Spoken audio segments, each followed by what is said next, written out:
तच्छंयोरावृणीमहे गातुं यज्ञाय गातुं यज्ञपतये दैवी स्वस्तिरस्तु नः स्वस्तिर्मानुषेभ्यः ऊर्ध्वं जिगातु भेषजम् शं नो अस्तु द्विपदे शं चतुष्पदे ओम शांति शांति शांतिः श्रियकान्ताय कल्याण निधये निधयेऽर्थिनां श्रीवेंकटनिवासाय श्रीनिवासाय मंगलम्. Welcome to this 25th conference of INDICA. INDICA welcomes Shri Ammangi V.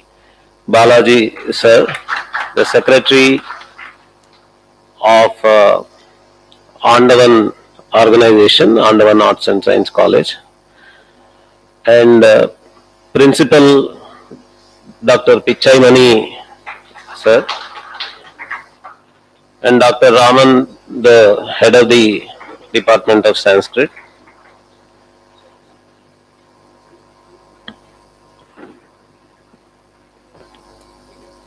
Though it was arranged that the chairman of the organization, Gopal Swami IASG, had to inaugurate this conference, due to his other engagements, he was not able to be present to this conference.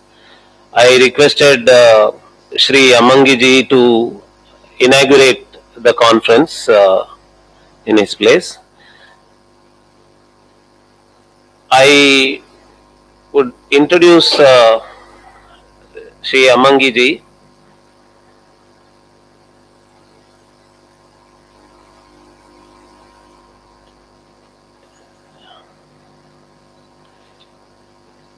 Srinivas garu,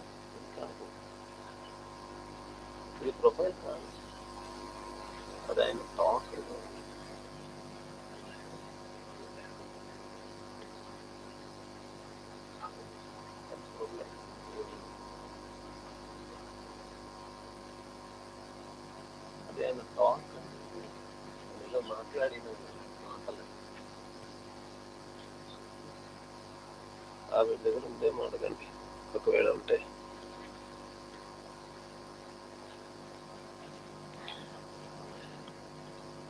When we were looking for a venue for this conference, all that we could do in the internet days was to check on the internet for the places where there could be some Vaishnava connection. The first place that I could find was Andavan Ashramam.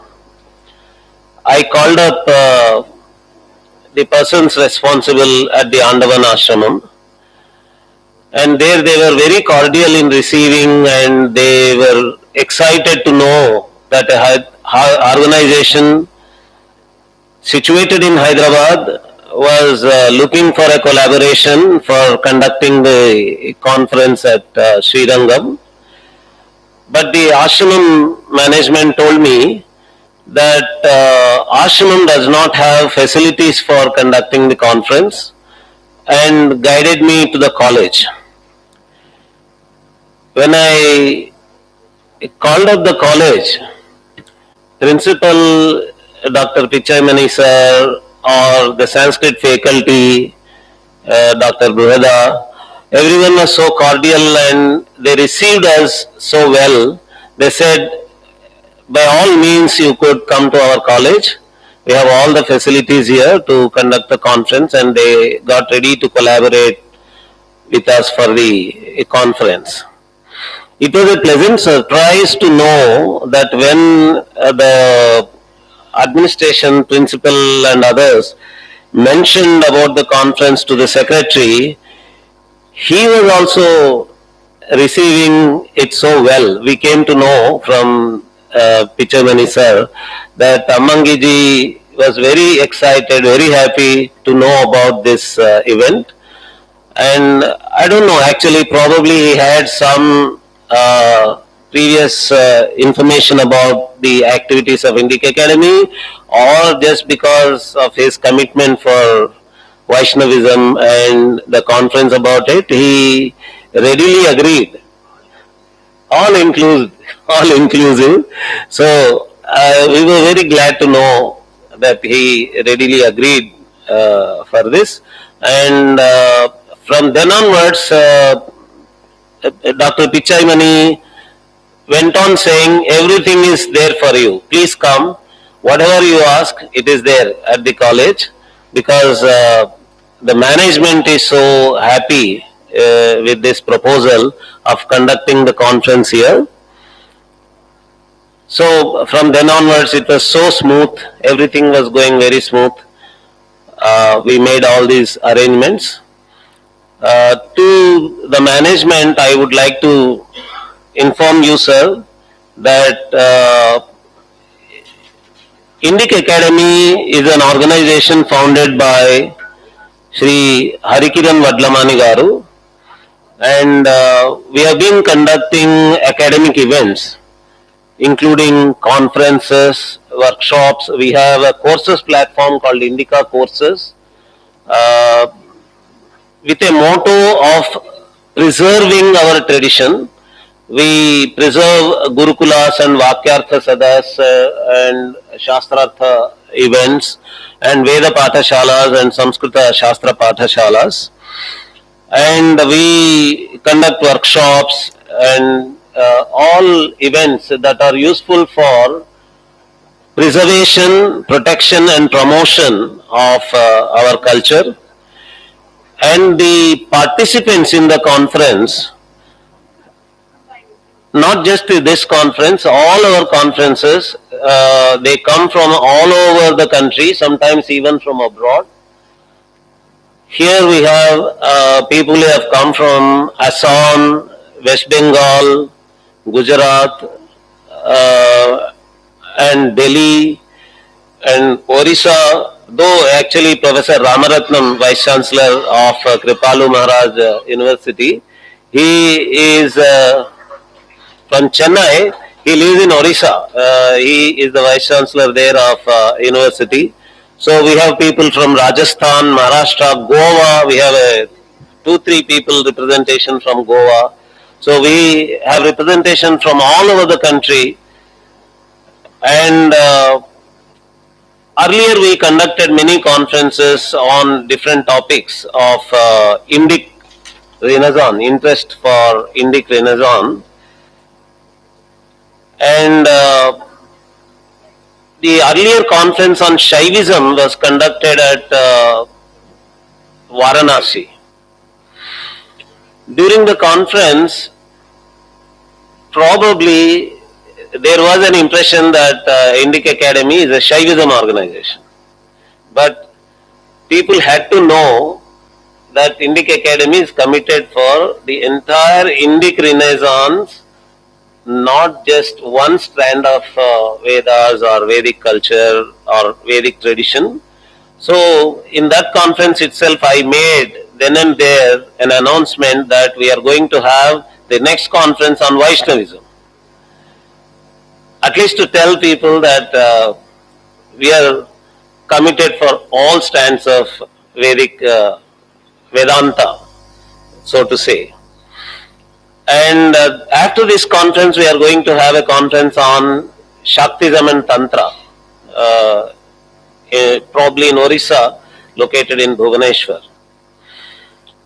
So this conference on Vaishnavism, we were so excited because actually we made it an announcement in the concept note also that 66% of Hindu population is Vaishnavite. It is such a widespread part of Hinduism. That is the statistics that demographically people collected the statistics that 66% of Hinduism is Vaishnavite, and this conference is about that 66% of Hinduism. And we were thinking where to go. Whether if we had gone to Vrindavan, we would have gone to the most recent of the Vaishnavite strands, Gaudiya Vaishnavism. But Sriranga planned it in such a way that we came to Srirangam ultimately, where the first of the founders of Sri Vaishnavite Vedanta, Sri Ramanujar's place, we have come to this place. So it is such a providence that we have come here. Let me just say a few words about our esteemed guest of the event. He is an ex-banker. He held public sector key positions in private sector, a CFO position in India Infolinks, financial institutions, key management profile, professionally qualified chartered accountant, honorary secretary and chairperson of the college. He is the secretary of the college management. Now I request Sri Amangi ji to inaugurate the conference by lighting the lamp.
Now I request Sri Amangiji to offer his best wishes to the conference and say a few words of introduction to the theme of the conference. Thank you.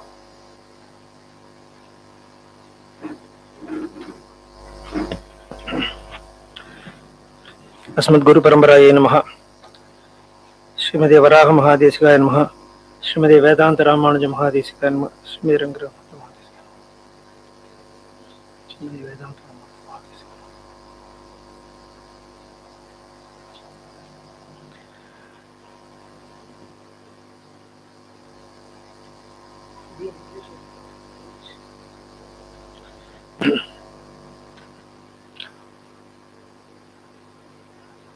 respected, well-gathered,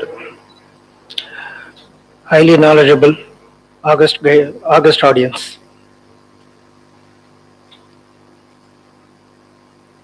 It's indeed a great privilege for the institution to host this program in our premises. First, on behalf of our chairman, Sri Gopal Swami, who is committed on his official routines, who could not come here, and Sri R. Rajagopal, chairman of the National Executive Committee, Srimad Andavan Ashramam, who is not able to come here because of his spinal cord operation. I wish this program a grand success.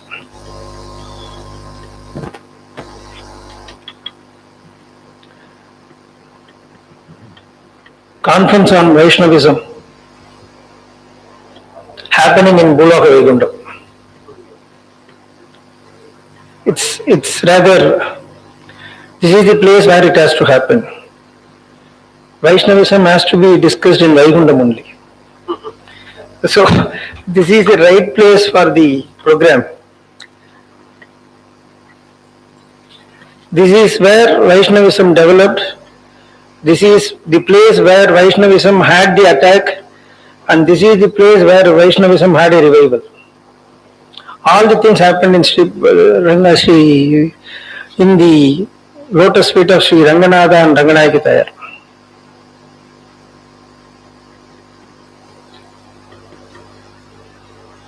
That will be very comfortable for me to speak both in Tamil and English.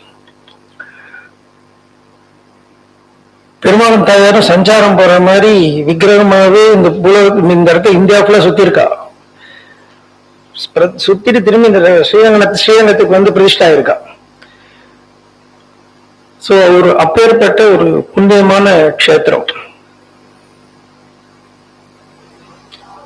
வைஷ்ணவிசம் அது ஒரு பிலாசபியா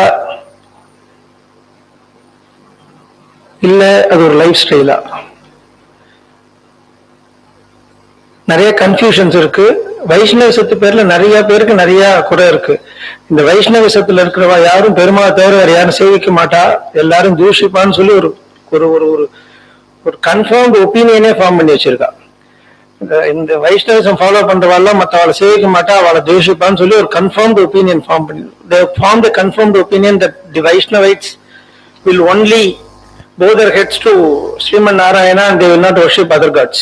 That's the common ideology that has got spread. Essentially, Vaishnavism is a philosophy-based lifestyle. It's a lifestyle, but it is based on philosophy, a divine philosophy. The organizer, he told me that 66% of the population is Vaishnavites. The entire population has to culminate only to Vaishnavism, to Narayana Smriti. Everyone has to come there, and for moksha they have to come to Narayana for moksha. So the entire community, whether it is with one cell or to a human being, everyone has to come to Narayana for mokshartha. Bhakti yogam, jnana yogam, karma yogam, everything is there. But Vaishnavism is the only philosophy which propagates pravarti. Saranagadiya base pannida Vaishnavism. Saranagadikki வேறொரு அரணாகன்றது ராமாயண வாக்கியம். சரணாகதி யார் வேணாலும் பண்ணலாம். மற்ற யோகத்துக்கெல்லாம் பக்தி யோகம் பண்ணிட்டு இருந்தா நித்தியம் பக்தி யோகத்திலேயே இருக்கணும். அதுல இருந்து நீங்க வெளியில வந்துட்டேன்னா இந்த தெர்மாமீட்டர் மேல ஏறி தெர்மாமீட்டர் எடுத்தோன்னே இறங்கிட்டு முடியும், அது மாதிரி இறங்கிடும். திரும்பி அது தெர்மாமீட்டர் ஏற்றினாதான் பக்தி யோகம் பண்ணிட்டு இருக்க முடியும். ஞான யோகம் அப்படித்தான், அதுக்கெல்லாம் இது அத்தாரிட்டி உண்டு. இவா படிக்கலாம், இவாதான் இதை ஃபாலோ பண்ண முடியும்னு ஒரு ஒரு ரெஸ்ட்ரிக்ஷன்ஸ் இருக்கு. கர்மயோகம் லோகத்துல பாசிபிலிட்டி கிடையாது. நான் எல்லா கர்மத்தையும் பண்ணிட்டு பலனை எதிர்பார்க்காம நான் கர்மம் பண்ணுவேன்ற பாசிபிலிட்டி கிருஷ்ண பரமாத்மாவில் ஒண்டிதான் முடியும். See, it's quite natural. Whatever we do, we expect the result. Without doing, without expecting a result, we are not doing any action. See, we expect that. வைஷ்ணவிசம் conference இப்ப நடத்துறோம், அப்ப அவர் சொன்ன மாதிரி சைவேசம் நடத்திட்டோம், அப்ப இண்டிகா வைஷ்ணவிசம் இல்லையோ அப்படின்றதுக்காக ஒரு கான்ஃபரன்ஸ் நடத்துறோம் அப்படின்னா we expect a result that Indica should be treated as a Hindu, I mean a guardian of Hindu philosophy இந்த ஒரு திங்கிங் நம்மளுக்கு வரணும்ன்ற எண்ணத்தில் தான் நம்ம அடுத்தடுத்த ப்ரோக்ராம்ஸ் போட்டுட்டே போறோம். சோ கர்ம பலனை எதிர்பார்க்காம கர்மம் பண்றதுக்கு இங்க நாம இல்ல, கிருஷ்ண பரமாத்மா மட்டும்தான். அவனை காப்பி அடிக்க முடியாது. Cloning is difficult with Krishna பரமாத்மா, ஏன்னா அவனே நிறைய குளோனிங் பண்ணிடுவான். So the best way for the human beings, whether it is one cell or ஆறரை படுத்த ஹியூமன் பீயிங்ஸ் இருந்தாலும், the only way to attain and in this present Kaliyuga is பிரபத்தி. யாரும் வேணாலும் பண்ணலாம், ரெஸ்ட்ரிக்ஷன்ஸே கிடையாது. பிரபத்திக்கு எக்ஸப்ட் ஒரு சிச்சுவேஷன் தவிர பிரபத்தி பண்ணிட்டா மோட்சம் இல்லைங்கிறது இதே கிடையாது. என்ன ஒரே ஒரு எக்ஸெப்ஷன் என்னன்னா பாகவத அபச்சாரம் பண்ணக்கூடாது. இன்னொரு வைஷ்ணவனையும் இன்னொரு பாகவதனை நீங்க அபச்சாரம் பண்ணிட்டேன்னா பிரபத்தி உங்களை காப்பாத்தது. பிரபத்தி will not save you if you do some அபச்சாரம் for another Bhagavathar. So that is the only exception. Otherwise பிரபத்தி is the only thing which can save this world. பிரபத்தி is nothing but offering yourself at the lotus feet of பெரிய பெருமாள் பெரிய தயார் பிராட்டி. So the only concept that propagates eternal peace and way of life is Vaishnavism. So அப்ப மற்றதெல்லாம் இல்லையா அப்படின்னா எல்லாத்திலையுமே இதுக்கு போற ஒரு பாதை இருக்கு. அதாவது பெரியவா எல்லாரும் சொன்ன மாதிரி all are rivers but that gets joined into ocean, that gets joined with the ocean. அந்த ஓஷன் முதல்ல சீயா இருக்கு, பின்னாடி போய் இந்தியன் ஓஷனாவோ இல்ல பசிபிக் ஓஷனாவோ பெரிய கடல்ல சேர்ந்து சாகரமா மாறுறது.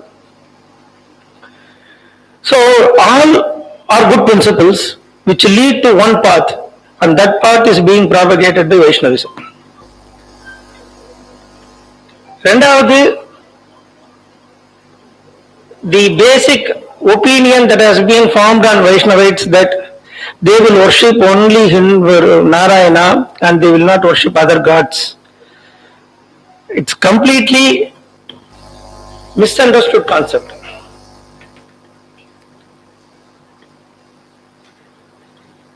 I will take a லௌகிக example. ஒரு கலெக்டர் ஆபீஸுக்கு போறது, கலெக்டர் உங்களுக்கு நன்னாவே தெரியும். ஆனா கலெக்டர் பாக்குறதுக்கு முன்னாடி நிறைய பேர் இருப்பா, tahsildar, deputy tahsildar, clerical, head clerk, superintendent எல்லாருமே இருப்பா.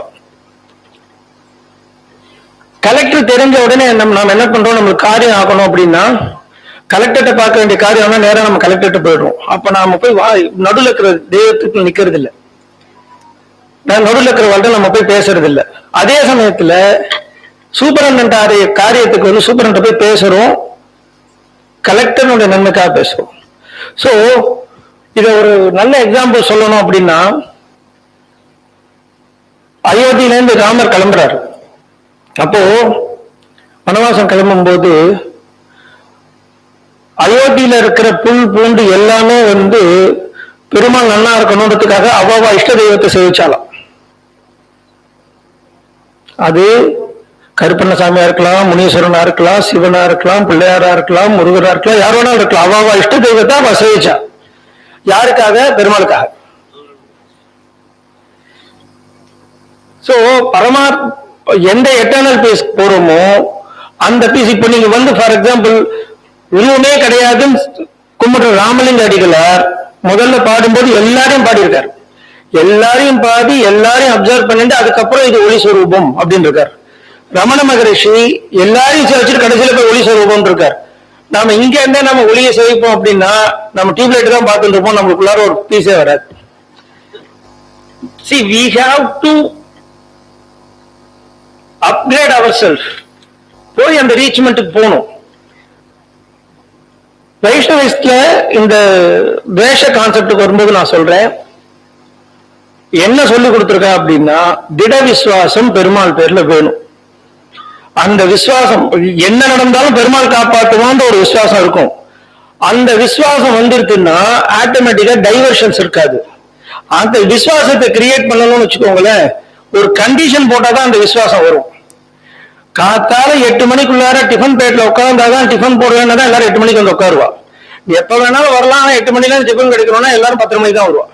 சோ அந்த 8 மணிக்கு அந்த டிஃபன் பிளேட்ல உட்காரணும்ன்ற ஒரு கண்டிஷன் போடுறோம் இல்லையா, அது மாதிரி ஒரு திட விசுவாசம் பெருமாள் பேர்ல வேணுங்கிறது தான் பிரபத்தி. மற்றவாళ్ళ தேசிக்க சொல்லி எங்கேயுமே சொல்லல. உங்க ஆத்து வாசலுக்கு பிள்ளையார் வந்தாருன்னா தட்டு கொடுக்க கூடாதுன்னு எந்த வைஷ்ணவத்தையும் சொல்லல. பிள்ளையாரோ ஈஸ்வரனோ மாதிரி ஒரு பாகவதர் கிடையாது. அவளுக்கு நீங்க தட்டு கொடுக்கல அப்படின்னா நீங்க அவளை அவமதிச்சதா அர்த்தம், அதுக்கு பிரபத்தியே கிடையாது. சோ எங்கேயுமே பாகவதர் அபச்சாரப்படுத்த சொல்லி யாருமே சொல்லல. பெருமாள் பிராட்டியை தவிர மீதி பேர் எல்லாரும் பாகவதா, அவளை அபச்சாரப்படுத்த சொல்லல. திட விசுவாசத்தோட பெருமாளை சேவிங்கோ, டைவர்ட் ஆக வேண்டாம் அப்படின்றதுக்காக தான் பெருமாளை சேவிக்க சொல்லியிருக்கே தவிர it has not been told that. இது ஒரு கூடா ஒருத்தர், எனக்கு தெரிஞ்ச ஒருத்தர் கூடா சொல்லார், அது கொஞ்சம் அவுட் ஆஃப் தி வே இருக்கும், அது கொஞ்சம் சொன்னா கொஞ்சம் ஈஸியா புரிஞ்சிடும். எங்காத்துல எனக்கு சேர்ந்தவ அழகா இருக்கான்றதுவே மற்றவாள்லாம் அழகா இல்ல அவளை திட்டன்னு அர்த்தம் கிடையாது. எனக்கு சேர்ந்தவிட நான் போய் சேவிக்கிறேன், அவ்வளவுதான். அவளுக்கு மரியாதை கொடுக்க போறேன், அவளுக்கு ஒரு ஆசனம் கொடுக்க போறேன். எனக்கு வேண்டியது எனக்கு வேண்டியவாழ்கிட்ட மட்டும் கேட்டுக்கிறேன். That's all. இந்த கான்செப்ட்ல தான் போறது. So it's a great conference. We are much thankful to the organization for conducting this program, for choosing our college. And as you rightly said, this is 20th year for INDICA and this is 27th year for our college. So we are very much, rather I can say we are very much blessed to have this conference in our premises. I wish all the very best for this, for success. Our Guru Parampara will be there to guide us, to guide you all for your internal peace. Thank you.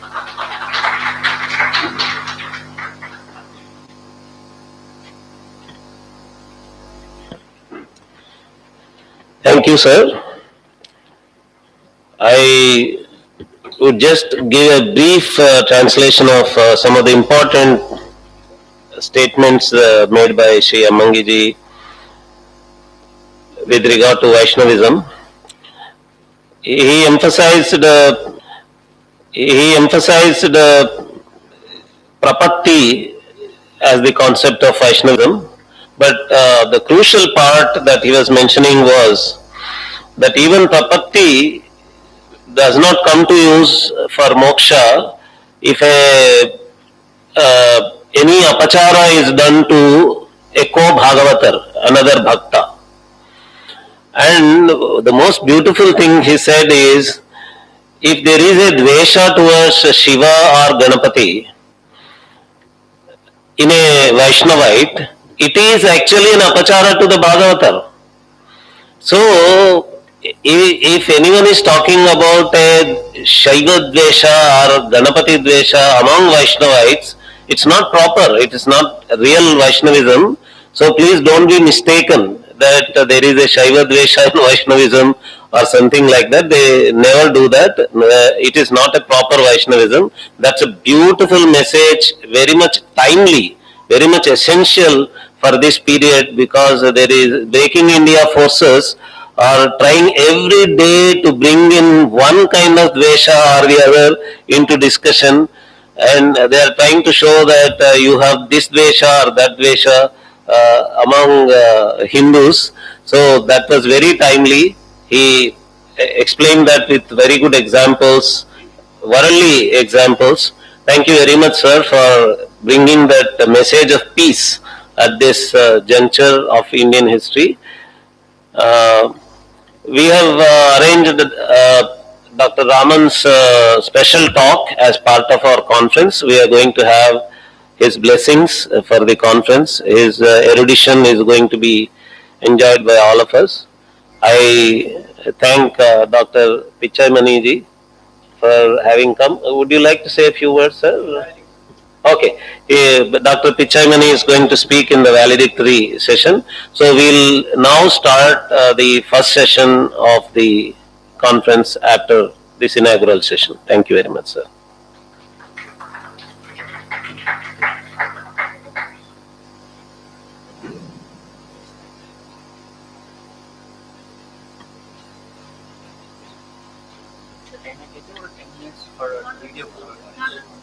Sure. Yeah. Sir, please come.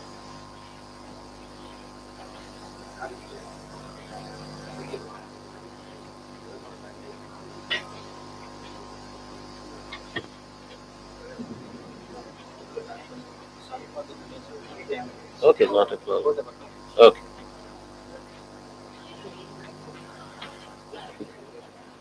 We would like to facilitate Sri Ammangiji for having graced the occasion.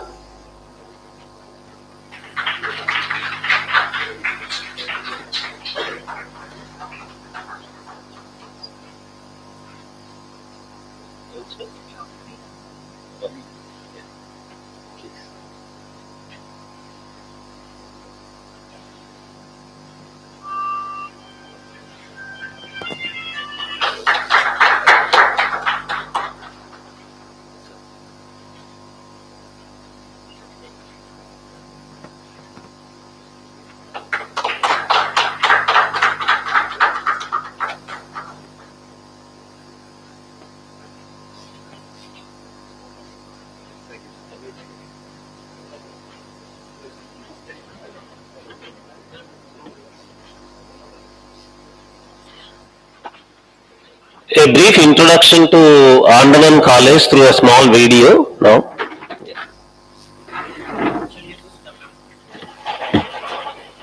There is one IT guy from. Can you operate? Yes. No.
It is coming.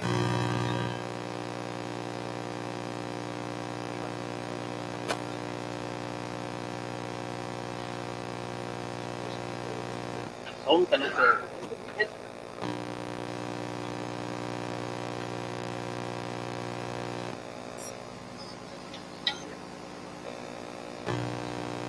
Sound is coming only here.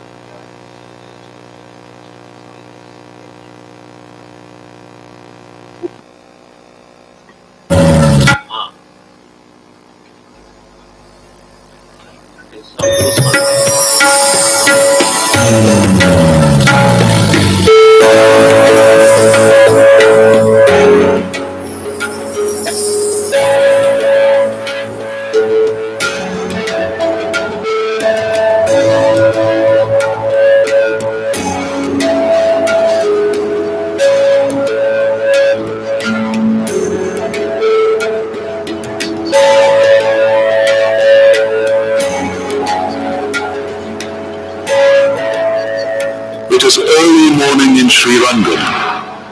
Sneha is leaving for her college, where she is pursuing her undergraduate degree. She is being picked up by her college bus. This is a free service provided by her college for rural students who are so poor they cannot even afford the cost of a daily bus ride. இந்த இடத்துல bus fees ஃப்ரீன்றனால என் பொண்ணை degree வாங்க அனுப்புறேன். மற்ற இடங்கள்ல bus fees தனியா college fees தனியா படிக்க வைக்கிறதுனால படிக்க வைக்க முடியாது. இது கம்ஃபர்டபுளா இருக்கு பிள்ளைங்க போயிட்டு வரதுக்கு. 30 buses pick up 2,200 students every day. The buses cover a daily distance of over 500 kilometers, with some routes lasting as long as 50 kilometers for a single journey. The service is free, time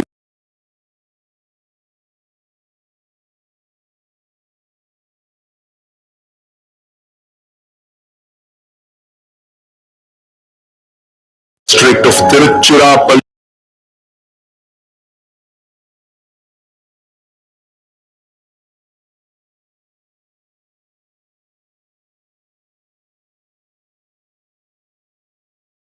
Varahamahadesikan, belonging to the illustrious disciplic line of Bhagavat Ramanujacharya and Srimad Vedanta Deshikan.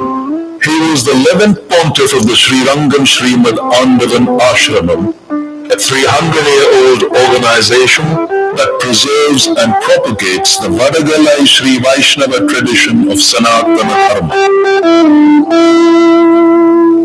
The founder, Srimad Andavan, wanted to make undergraduate and postgraduate education easily available, especially to the rural poor in the surrounding villages. The college has currently 120 people with PhD rankings, net, and another 50 people are undergoing PhD thesis. And today, the name Andavan College is a byword for quality and acceptability. The fact is that even government colleges, they don't have so much of students from the backward communities. 94% means that there is going to be a problem because they would not be able to pay the fees. Holiness gave us a diktat that when you admit a student, don't insist on 80%, 90%. If somebody has got 40% pass, take him as a student. It is our creditworthiness that we make that student pass than somebody who has got 80 and 90%. Let them go to the other famous colleges.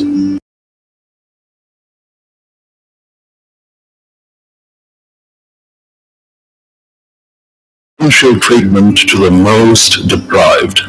Our college stands unique amongst the other private institutions in that it is a non-commercial institution. Our great Acharya believed that social upliftment is possible mainly through rural education. Because it is the rural population which is the most deprived. As he always says, the most deprived should be the most chosen.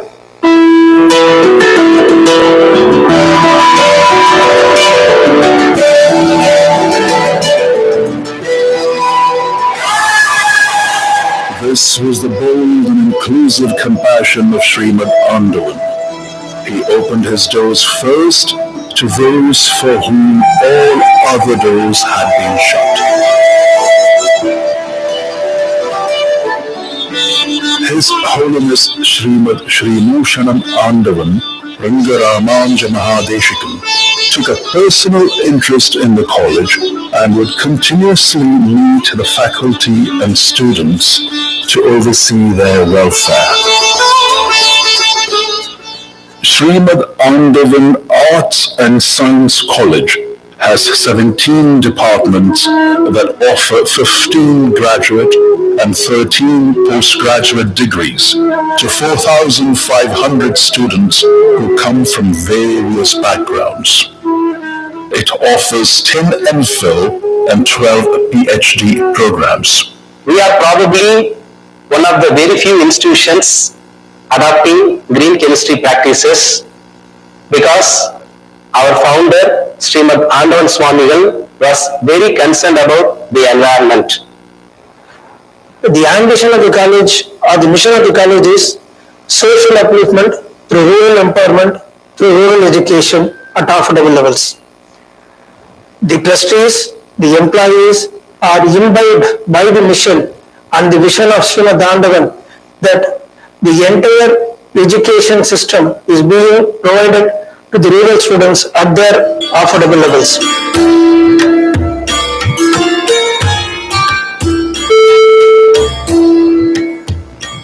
With the blessings of Almighty and our founder, Srimad Andavan Swamigal, we are in Silver Jubilee 25th year.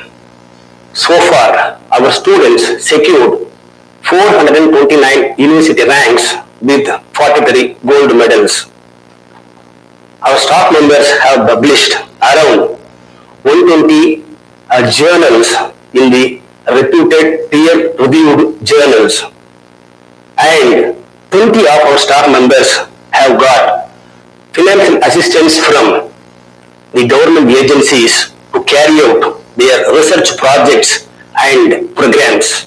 In addition to routine regular activity, we take our students to industries to provide internship and industrial visit to have an experience. We have signed various memorandum of understanding with the research organizations and professional bodies to bring in various knowledge levels to the students, to enrich them to reach certain very good level. The animal lab at the college is the only one in the whole district of Tiruchirappalli that meets the strict regulatory standards of the government. All drugs needs to be tested on animal models before it getting prescribed as a drugs. Our biochemistry department maintains state-of-the-art laboratory of animal facility approved by CPCSA, Government of India. Our laboratories have the latest equipments and gadgets to enable our students and faculty to conduct credible academic research. Students have access to a modern library which stocks both popular and rare books that help in ongoing academic studies as well as research. We are the only institution to help the world famous Ranganatha temple to digitize their ancient records and books.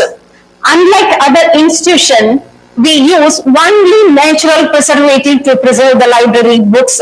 We don't use any chemicals. Our cultural team is a well-known team in and around Trichy, which has won more than 9 to 10 overall winners over the past 6 months. Along with Aravind Laboratories, we also conduct South Indian level cultural program for the college students under the banner Sishyas for the last 3 years.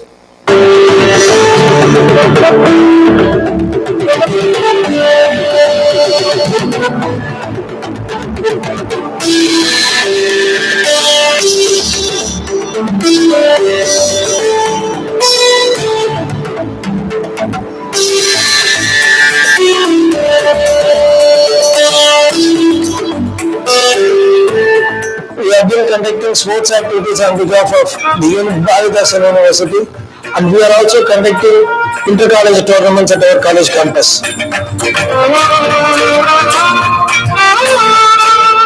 Our founder's vision of inclusive compassion touches not only me but everybody working in this college. Students regularly worship at the Hayagriva temple situated inside the college campus.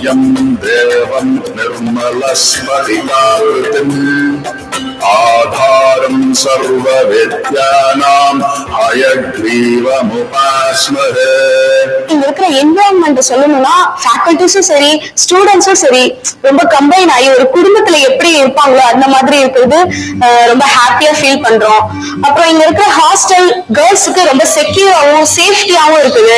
இங்க கேர்ள்ஸை விடுற பேரண்ட்ஸும் சரி பாதுகாப்பா இருக்குதுன்னு அவங்க ரொம்ப feel பண்ணி அவங்க எந்த ஒரு பயமும் இல்லாம இருக்கிறாங்க. ஸ்போர்ட்ஸ் வைஸா இருந்தாலும் சரி, அகடமிக்ஸ் வைஸா இருந்தாலும் சரி, இந்த காலேஜ் நமக்கு நல்ல ஹெல்ப்ஃபுல்லா இருக்கு. இப்போ வந்து எல்லாராலையுமே எல்லா காஸ்ட்லி ஸ்போர்ட்ஸுமே அஃபோர்ட் பண்ண முடியாது.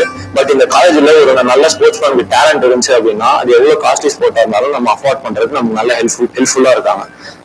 The most important thing to understand is that the college is based on a service model and not a commercial model. And this service model is inspired by the vision of our founder, Srimad Andavan, his vision of inclusive compassion for rural development. Hence, there is absolutely no focus on profit or loss. You can understand this by a simple example.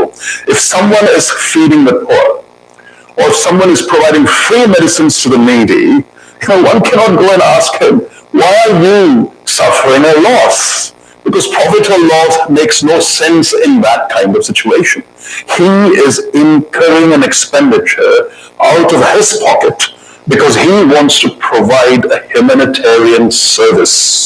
In exactly the same manner, this college provides a humanitarian service to the rural public to uplift them through education based on the vision of our founder, and thus incurs an expenditure. It is neither profit nor loss.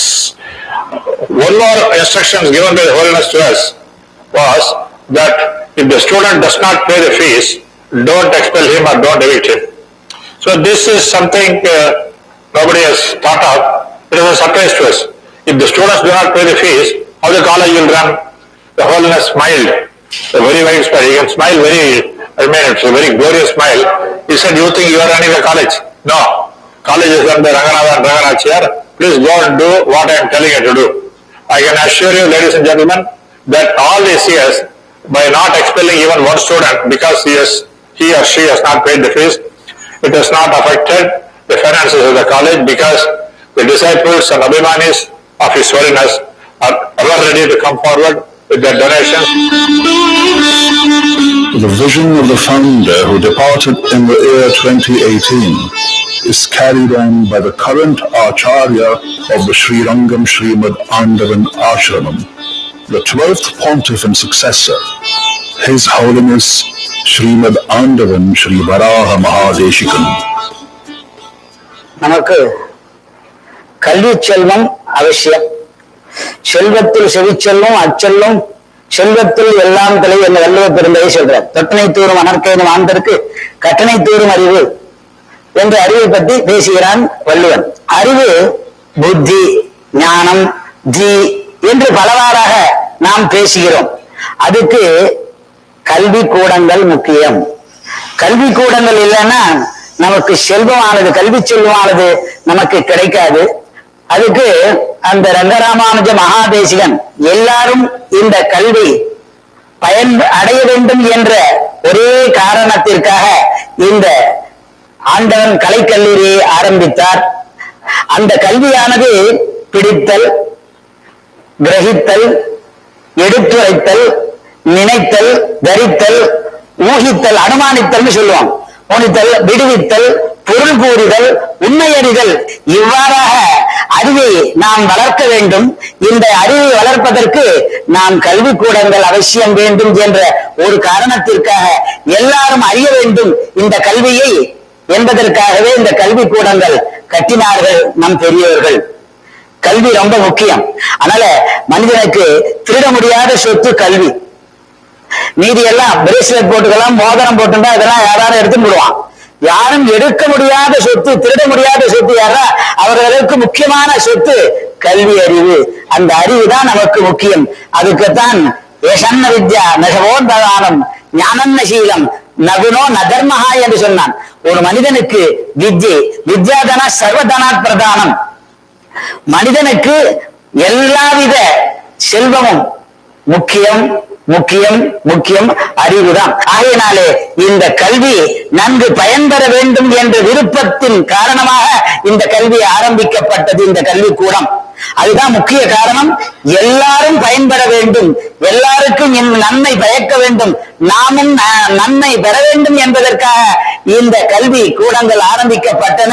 மேன்மேலும் இந்த கல்வி கூடங்கள் வளர வேண்டும், நன்மை பயக்க வேண்டும் என்று சொல்லி அந்த ரங்கநாதன் ரங்கநாயகி திருவடி தாழ்வான ஆச்சாரிய பாதிகளும் பிரார்த்தித்து விளைகிறேன். The achievements of the college are not only recognized by the students, the academic community and the government, but by the presiding deity of Sri Ranga, Lord Ranganatha himself, who visits the college campus once a year to shower his blessings. The students who have been there for the last 25 years, they are still in touch with the college, which shows the passion, which shows the care that has been taken by the college faculties towards the students. We are also planning in the long run to increase the level of the college into deemed university under the bannership of the Andavan University. The parents of Sneha know that the gift of higher education from the Srimad Andavan College will be a game changer for their entire family. It will lift them out of the vicious cycle of poverty and take them towards sustainable growth and development.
The first session of the conference deals with various doctrines of Vaishnavism, various strands of Vaishnavism.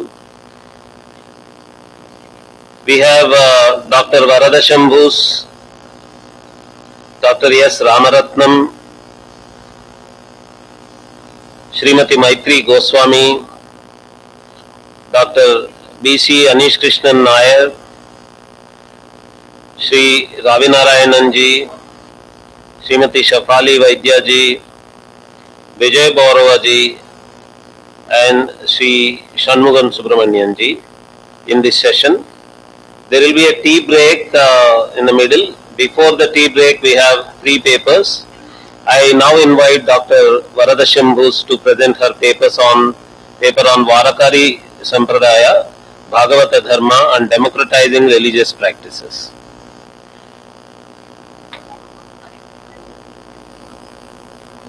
Yes, sir.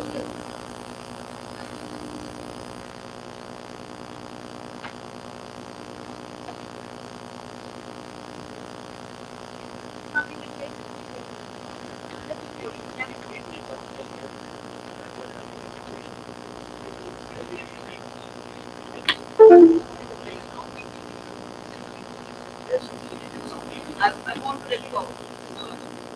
No. You don't need to remove the connections. I will just put my laptop. You can just put so that you don't need to read it.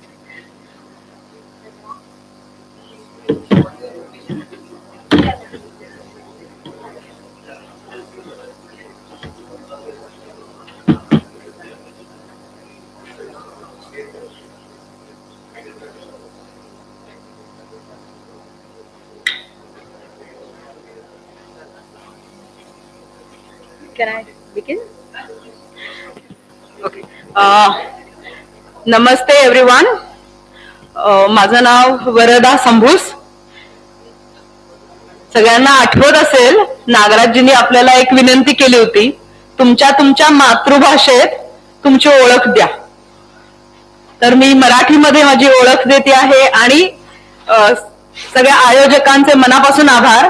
त्यांनी आम्हाला श्रीरंगमध्ये यायची संधी दिली आणि इतक्या पुण्यस्थळी, इतक्या तीर्थस्थानी आम्हाला आमचे विचार मांडता येत आहेत. एवढ्या मोठ्या बुद्धिजीवी वर्गासमोर मला बोलता येतं, याचा मला मनापासून आनंद आहे. So I begin my presentation with thanking all the organisers and allowing us to present our thoughts and arpan our seva in this very sacred place of Srirangam.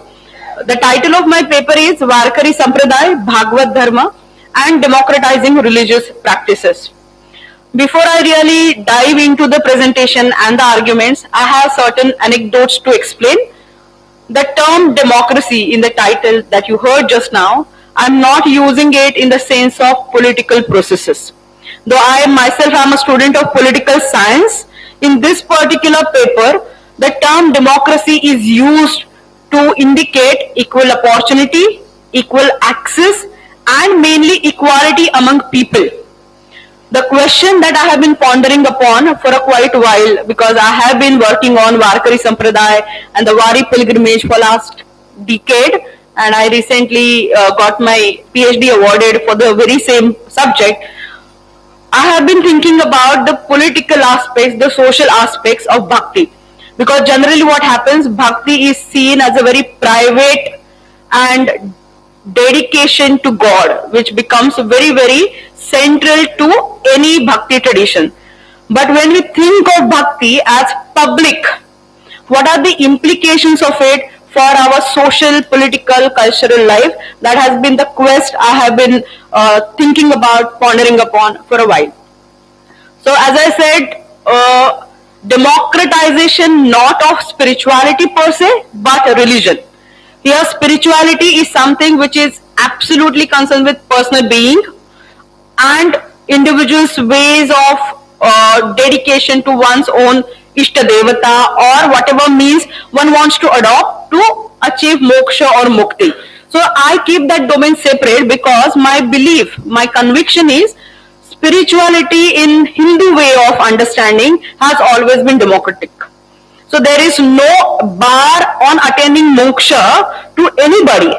However, when it comes to religion, and religion here I refer to as upasana paddhati or ways of worship which are more ritualized. So as far as the ritualism of practices is concerned, there have been hierarchies. Those hierarchies have been based on caste or gender primarily, and there can be other considerations, marriage, age, etc. So as far as upasana paddhatis are concerned, this is a usual phenomena that Hinduism is criticized vehemently, particularly for caste and especially in the globalized world. The West academia, whenever they talk about religion in India, two important points are highlighted for bashing Hinduism, and that is caste and gender.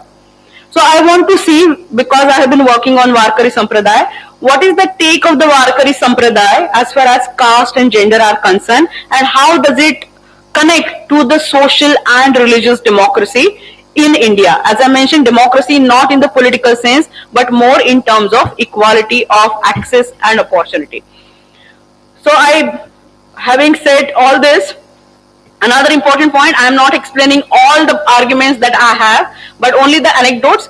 Whatever explanations and questions you might have, I'll be more than happy to answer them and take them in question and answer session with the permission of the chair. So Varkari Sampradaya is one of the most prominent Bhakti Sampradayas mainly spread across the Marathi-speaking region in Western India. The Varkari Sampradaya is essentially a Vaishnava Bhakti Sampradaya. The main deity of the Varkari Sampradaya is Vitthal or Pandurang, believed to be a child form of Krishna. Varkari Sampradaya is also known as the Bhagavad Sampradaya and its philosophy as Bhagavata Dharma. The Varkari Sampradaya is unequivocally associated with its annual pilgrimage to Pandharpur known as Vari.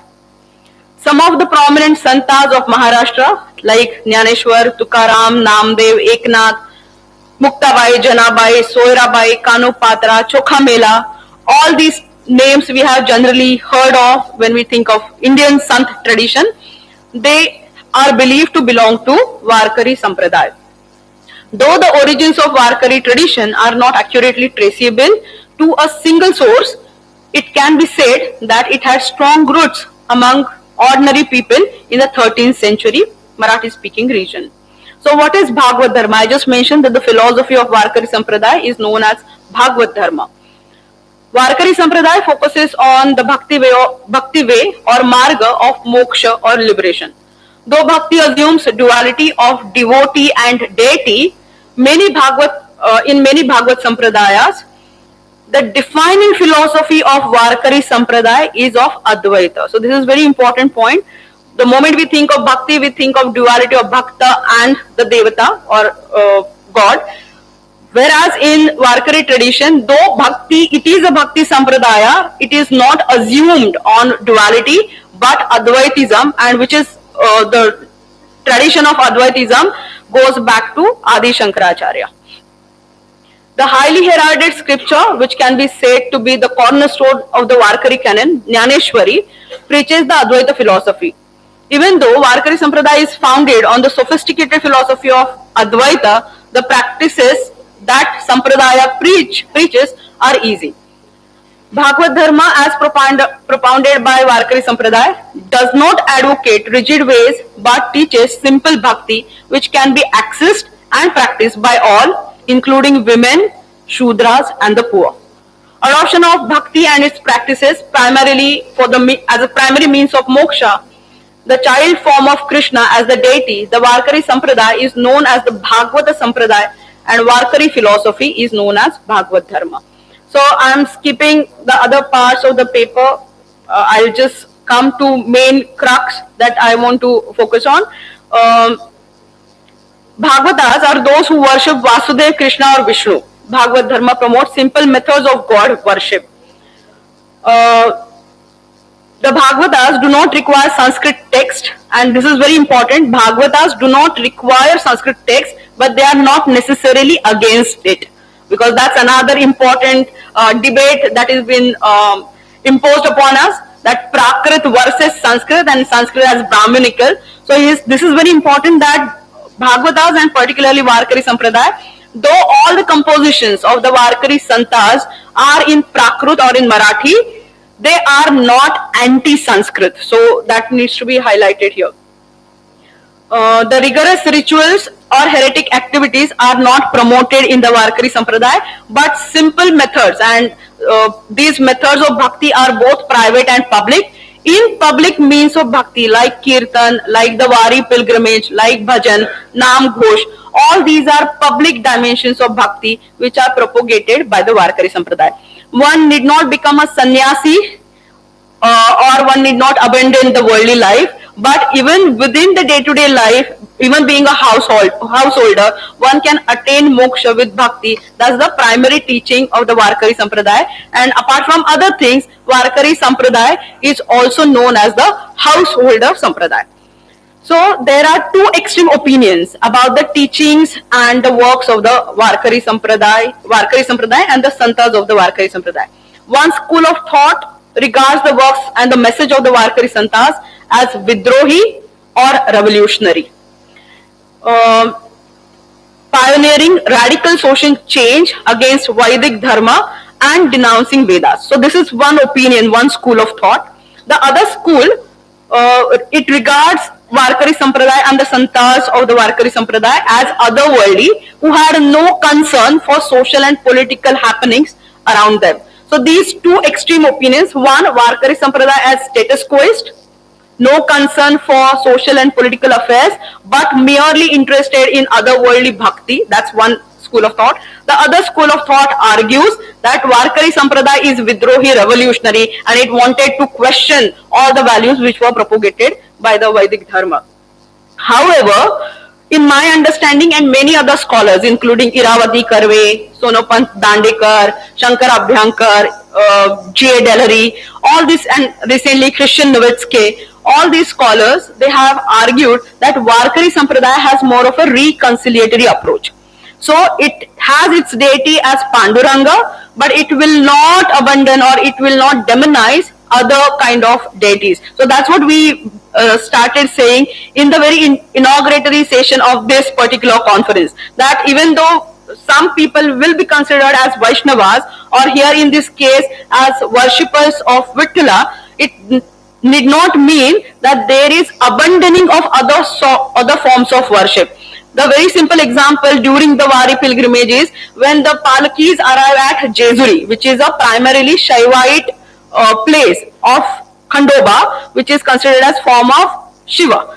So the celebration at Jezuri and primarily this pilgrimage being the Vaishnava pilgrimage, there is the culmination. It does not practice, particularly when it comes to the public celebration or public festivities of bhakti, public practices of bhakti like Kirtan or Varkari, Vari. It does not practice caste, but at the same time, it is not vehement opposition to Varnashrama Dharma. So there is the middle path which the Varkari Santas propagated, and having the experience of Jainism, Buddhism, which were already present in the scenario, as well as something called Mahanubhav Sampradaya, which was established by Chakradhar, who adopted radical means of equality.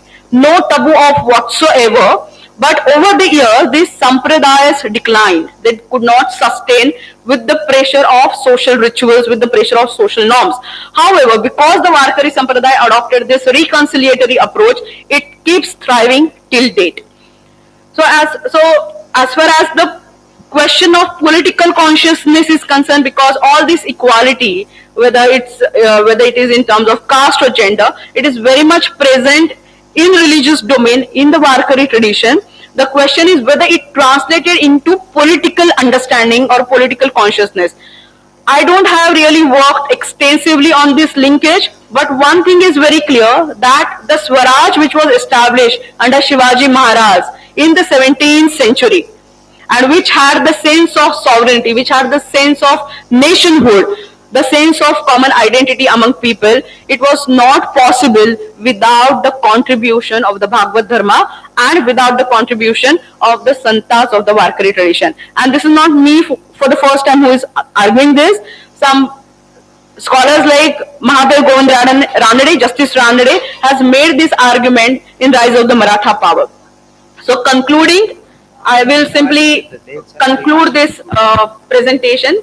The primary message and the domain of the work of the Varkari Santas and the Varkari Sampradaya have been spiritual religious domain.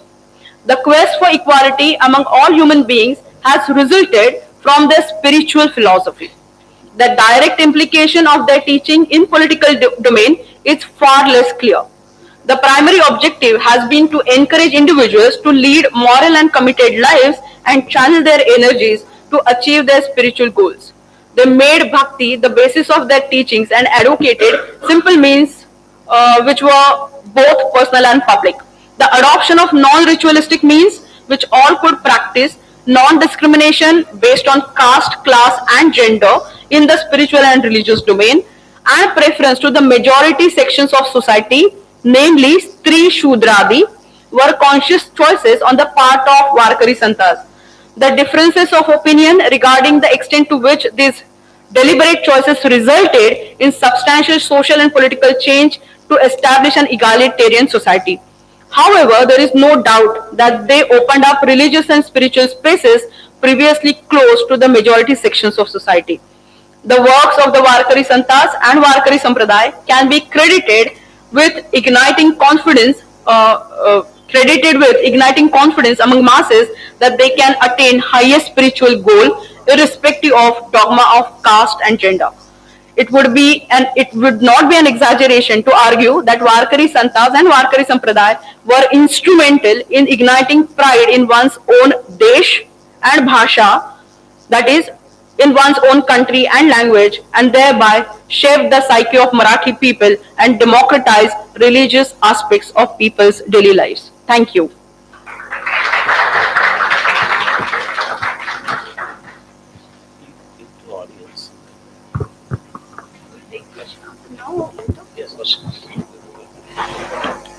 Now the paper is open for question and answer. The hand mic will be handed over to Jatayuji. Yeah, you mentioned Vithala is child form of Krishna, but there is also Rakmai, who is considered as Rukmini. So how far is that true? I thought it is like the grown-up form of Krishna with his consort. Yes. So, Please come here. So when we see the entire iconography, there is nothing that can be really thought of in terms of an adult form. Probably also because of the nature and the iconography, it's understood it's a child form, because it's even the term Pandurang. So it's seen, Vitthal or Panduranga is seen as a shepherd who has gone to graze cattle.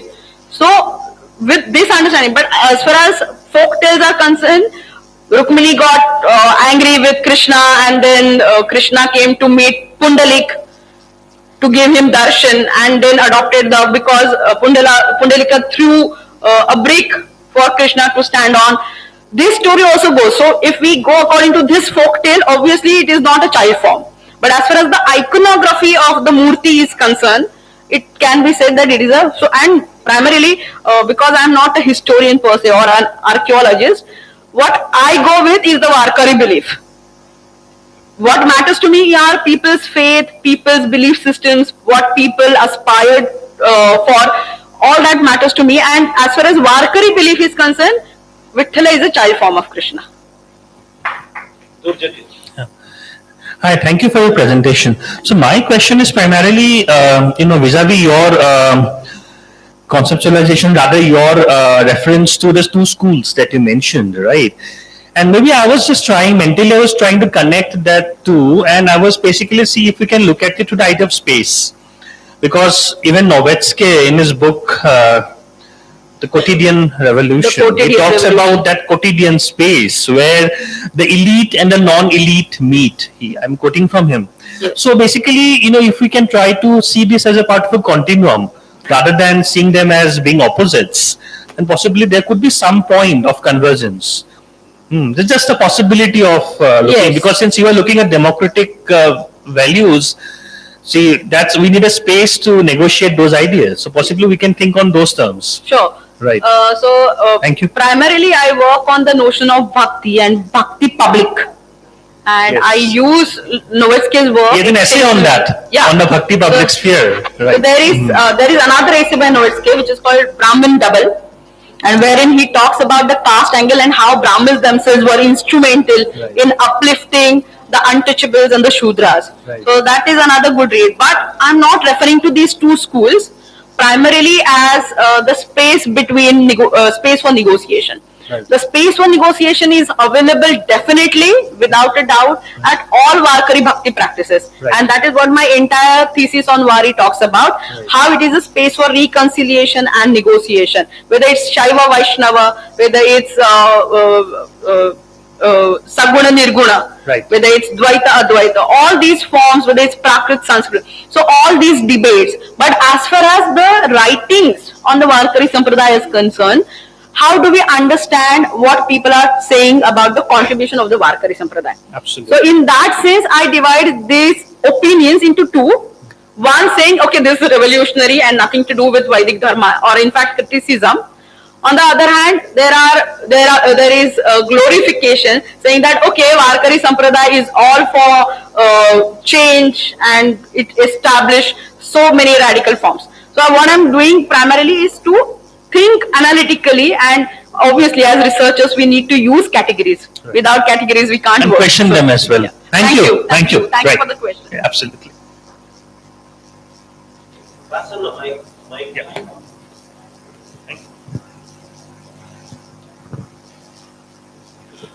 Madam, I have a question. In the first part of the paper, you said that the sampradaya, Varkari sampradaya, has Advaita influence. Of course, your quotation on Jnaneshwari was very relevant. But my question is does that presence of Jnaneshwari or does that philosophy of Advaita reflect in the practice of the sect? Because, for example, in Saiva, we have some concepts like Sivoham or something like that. Do they have any such essential thing? Or is it that one among, one among the cardinal proponents was attached to Advaita and that is why we are classifying. So that doxographical aspect, I just wanted to clarify it. Thank you for this question. I'll give you just two instances of the Varkaris. One, when you go to any public site of bhakti of the Varkaris, what you will say, there is a system of mutual namaskara. So if I bow down to you, you will in turn bow down to me, irrespective of gender, caste, age, anything else, rich, poor, social status, etc. So there is reciprocal namaskara, and that is inevitable in Varkari Sampradaya. So even usually when somebody comes to our place and if I bow down to them, they will do return namaskar to me. And I was in fact, the very interest that I got into this, once I went for Vari, like only for a short duration, and when I returned home, my father touched my feet. And that was so surprising because fathers otherwise would not touch feet of their children and particularly daughters probably. And I was so surprised, and then he said, because you have been to Vari, now you have become Mauli or a personification of Gyaneshwar or Panduranga. And this is the second point. Everybody in the Varkari Sampradaya will be referred to as Mauli. Mauli is a feminine pronoun for mother. And so the santas of the Varkari tradition are Mauli. The deity Vitthal is Vithova Mauli. The Varkaris themselves are Mauli. The horses which run in the ringan, so there is this particular form, they are also Mauli. And any police person, any stall vendor, they all become Mauli when we are at the site. So I think these two instances are good enough to say whether it is a practice of Advaita in day-to-day lives. Yeah. Thank you for your presentation, madam. So my question was, usually along with Krishna or Vitthal, there's usually Radha is there. So in this case, it's a Swakiya relationship with Rukmani. Is it due to the fact that Rukmani was a princess of Vidarbha in the Mahabharata? And second thing, Samarth Ramdas, apparently the guru of Shivaji Maharaj, largely spoke about Rama and Hanuman. So was he associated with the Varkaris? And what happened to their influence in, say, British times after they defeated the Maratha Empire? I didn't get the last bit of the question. Maratha. What happened to this tradition after Okay. So there I think, what I could understand, there are three questions. First about Rukmini. So there are multiple folk tales about Rukmini, and as I mentioned just now, one about Rukmini being angry with Krishna and Krishna having come to give darshan to Pundalik, and Rukmini following because Krishna did not return for years together. So finally she is out of her home looking for her husband, where has he gone, and then she is angry with him. Why did you not return home? And then she has a different temple in the Pandharpur Kshetra. So that's the only place probably where Rukmini and Krishna or Radha and Krishna are not together per se. That's one. Second question about Ramdas Swami. So Ramdasa, there are historical evidences which say that Ramdas went to Pandharpur and he said, "Hey, Sri Rama, ka tu asa ubha ithe." So basically asking that there is so much of Mughal invasion and there is so much of brutality, and why are you standing akimbo, keeping your hands on your hips and doing no action? Because if we look at closely, the adoption of Rama by Ramdasi Sampradaya or Samarth Sampradaya is that of Kodandadhari Ram, with bow and arrow, Ram with bow and arrow. So he adopted the symbol and the deity which was necessary for the times. He really wanted to propagate action. Vis-a-vis the iconography of Panduranga is that of more of a passivity. So that was clear, and then again there are historical evidences that Ramdas himself used to go to Pandharpur Vari every year. Today, at least since 1960s onwards, the Palki of Samartha Ramdas joins the Vari procession every year from Sajjangarh, the Samadhi place of Ramdas. As far as the traditions fade after the British arrival, the tradition continues. In fact, from the times of arrival of British, probably I can make that connection, the Fadas, so that Sant per se, the tradition of Santas is almost to a standstill after 17th century, after Sant Bahinabai, who was disciple of Tukaram. However, the tradition continues through the system of Fadas. So if at all we want to see where is Varkari Sampradaya located, it is in the Fadas. These are like mathas run by the great practitioners of the tradition, those who have the adhikar to give Tulsi Mala and get people initiated in the Sampradaya. So initiation is not a right word, but because of lack of any other word I am using it. Thank you.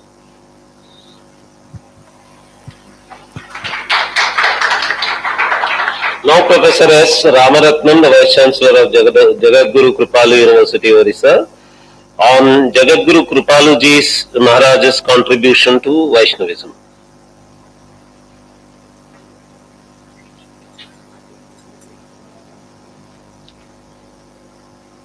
Somebody to organize the screen, please. எல்லாருக்கும் நமஸ்காரம். முதல்ல தமிழ்ல சில வார்த்தைகள் பேசணும் அப்படின்னு பணித்திருக்கிறார்கள். ஆகையினால சில வார்த்தைகள். Can somebody operate? Who will do that? Clicking.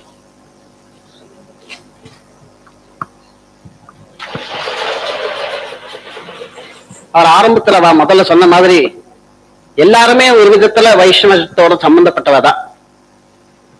இதம் விஷ்ணு விசக்கிரமே திரேதா தினதேபதம் சமூடமஸ்ய பாகம் சுரே.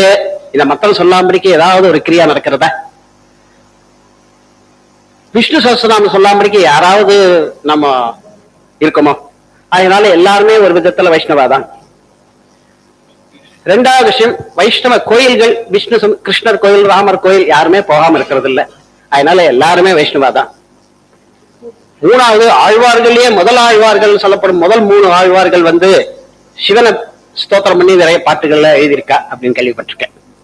அதனால நம்ம எல்லாருமே வைஷ்ணவா அப்படிங்கிற ஒரு விஷயத்தோட இந்த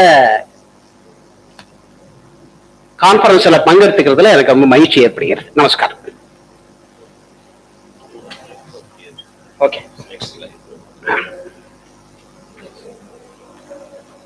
This is my paper. Jagadguru Kripaluji Maharaj, Life and Works. Jagadguru Kripaluji Maharaj, hereafterwards I will shorten and call him as Maharaji. He was born in 1922 and he attained Goloka in 2013. He is a spiritual giant of our times. His achievements include Sanskrit studies in Banaras and practices in Chitrakoot, penance in fact in Chitrakoot forest. And when speaking about the love of Radha Krishna, spreading the message of Sri Radha Krishna throughout the world, conduct of satsangas for the benefit of the devotees, and preaching Vaishnava Bhakti philosophy to a large audience, composition of large number of kirtans, more than 1000 kirtans are there, and bhajans, obtainment of the title Jagadguru from Kashi Vidyapith, reconciling the apparent contradictions among some of the Vaishnava sects, and training disciples like Swami Mukundanandaji, who happens to be the president of our university, Jagadguru Kripalu University. So these are some of the greatest achievements of Maharaji. Maharaji composed kirtans in praise of Radha and Krishna. In fact, more kirtans on Radha than on Krishna. He set them to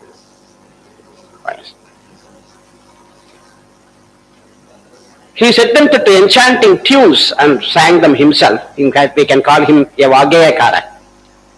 He composed them in the local dialect of Hindi called Brajbhasha. These kirtans are comparable to those of Mirabai, Kabir Das, Surdas, Tulasidas. His kirtans are now sung by all his devotees throughout the globe.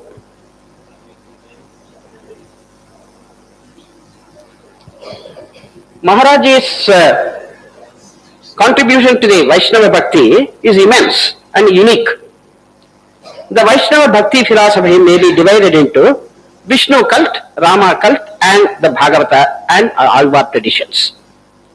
To the Bhagavata school belongs the Krishna Bhakti of the medieval periods, which saw the traditions emanating from the Dasa saints of South India, North India, the Vittala tradition of the West and the Gaudiya saints of the East. We know that Jayadeva's Gita Govinda of 12th century gave a new impetus to the Radha cult.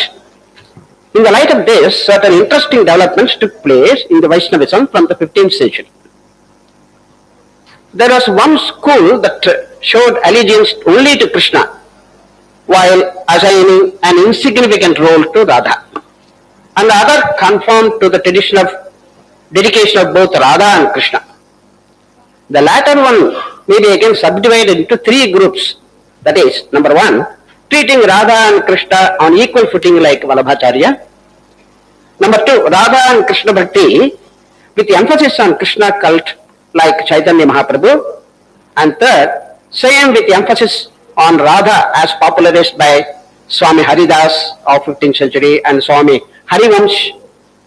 Well, these two saints consider Radha as Sarvopari, while the Gaudiya saints, Rupa Goswami, Sanatana Goswami, etc., Jiva Goswami, they consider Radha as Sri Krishna's Ahladini Shakti. But Jagadguru Kripaluji Maharaj does not see any contradiction in these two schools. He says that Radharani is Sri Krishna's Ahladini Shakti as well as in one sense higher than Krishna himself, in the sense that Ananda, he is being the relish of Prema and depends on Prema actually, and even Ananda is subservient to it. So if you worship or crave for Prema, Ananda will automatically follow. Thus, Jagadguru Kripaluji Maharaj reconciled these two traditions by saying that the two are not separate. For example, commonplace example, M.S. Subbulakshmi is not separate from her singing. These two are one and the same. Hence, Jagadguru Kripaluji Maharaj is hailed as a great Samanvayacharya. The greatest contribution of Maharaji lies in the form of his books, lectures and kirtans particularly very enchanting kirtans, and some of the features of his kirtans are discussed in this paper. Sir, the PPT will not be clear if that light is on. Hence, during the... One of the striking things about Maharaji's kirtans is simple style. It strikes the reader. For example, you say, Bandhan aur moksha ki karan manahi bakan. Bondage and liberation depend on the state of the mind. Whatever form of devotion you choose to do, keep the mind engaged in meditation upon God. One is reminded of the Amrita Bindu Upanishad statement, Manayeva Manushyanam Kananam Bandhamokshayoho. We may see a similar idea in his kirtans also. For example, Manu kyon nahi hari gun ga raha, Manu kyon nahi hari gun ga raha.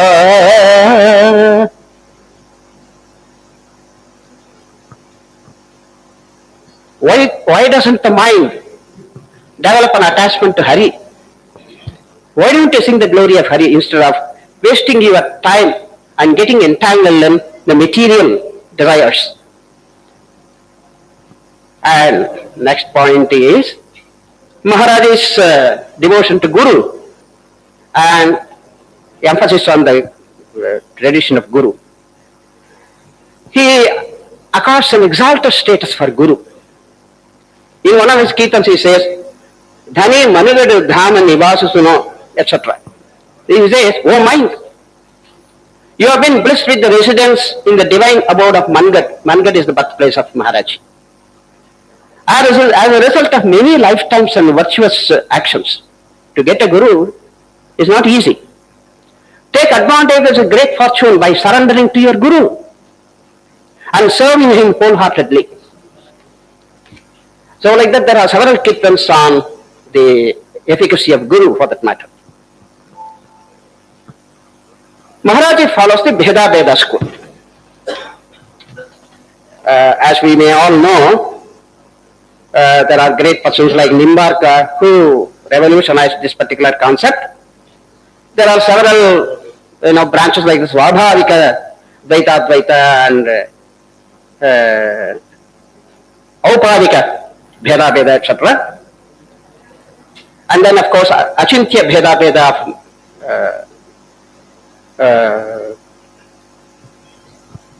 yes, Chaitanya Mahaprabhu. So accordingly, the simple way to understand is like this.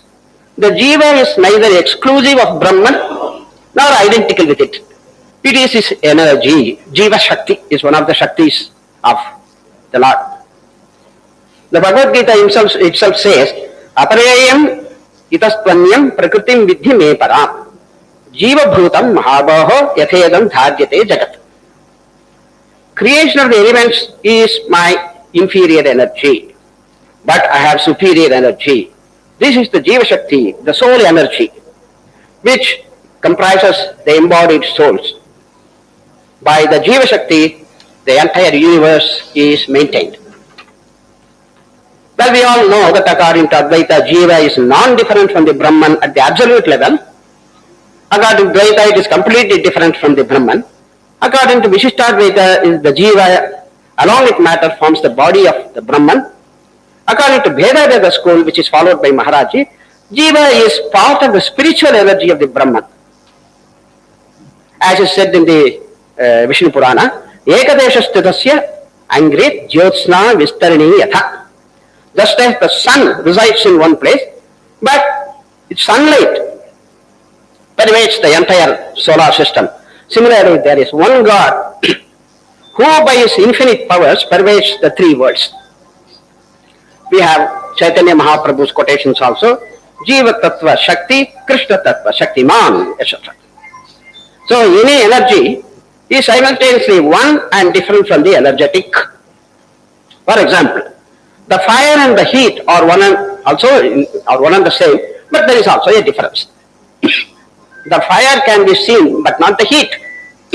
The heat can be measured, but not the fire. Likewise, there is difference as well as non-difference between the Brahman and the Jiva.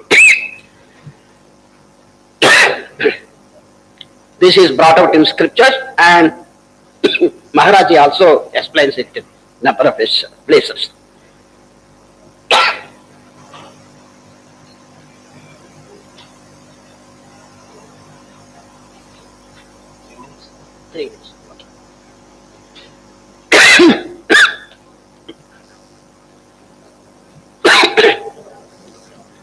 We all know that everything exists in the world that comes under the purview of God. Purushasya vedagam sarvam yadbhutam yachabhavyam. We have the statement.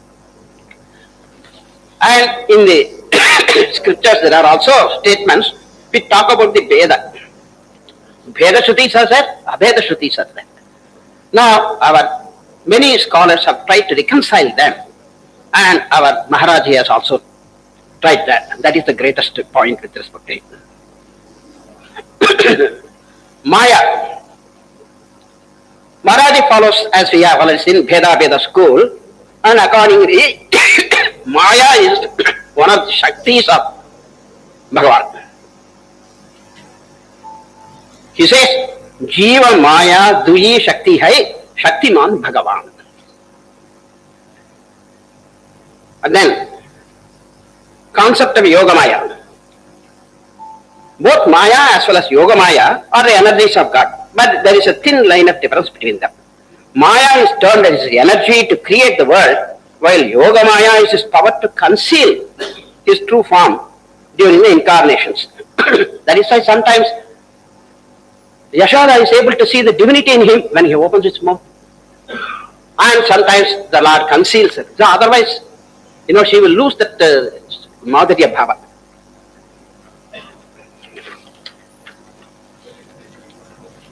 And then we have another point on Karma Yoga.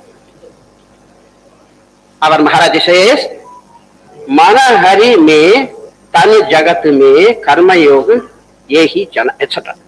When one works in this world with the body but keeps the mind attached to God, know it to be the Karma Yoga. When one engages in spirituality with the body but keeps the mind attached to the world, know it to be ignorance. As we see, we have a lot of instances in Bhagavad Gita, for example. Yastu indriyani manasa niyamya arabate arjuna karmendrihi karma yogam asaktasa vishishyate. Now I will skip some of the points. I will just simply rush through. I'll just give an idea of what Maharaji has spoken. He has spoken about jnana and karma. He has spoken about yoga and bhakti. So according to Maharaji, yoga and bhakti are inseparable. Without yoga there is no bhakti, without bhakti there is no yoga. The purpose of yoga is to unite with God. Samyogo yoga chipto jivatma paramatmana.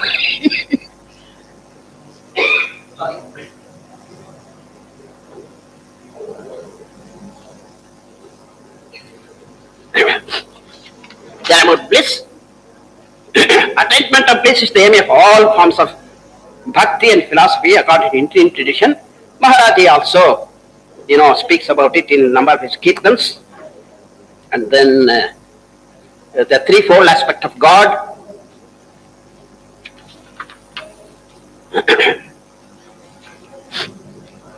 That is, as Brahman, as Paramatman, and as Bhagavan. So apparently these three terms seem to be synonymous. There is a slight difference. He said, in Brahman, the infinite energies of God are latent. As Paramatman, God displays name and forms in some way or the other. And as Bhagavan, he manifests all his energies in the various loving pastimes, his leelas, and that way he is called Bhagavan. Then about God's mercy, he is full of mercy, compassion, and emphasis on bhakti. Several aspects of bhakti like Madhura Bhakti. There are a number of kirtans for that matter.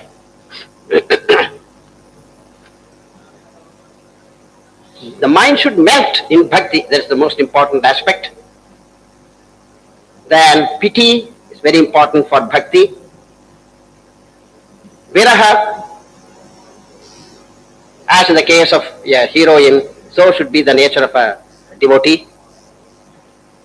And sometimes the devotee can also take liberty. He does take some liberties with God. He chides, why don't you come and save me? You are called as compassionate.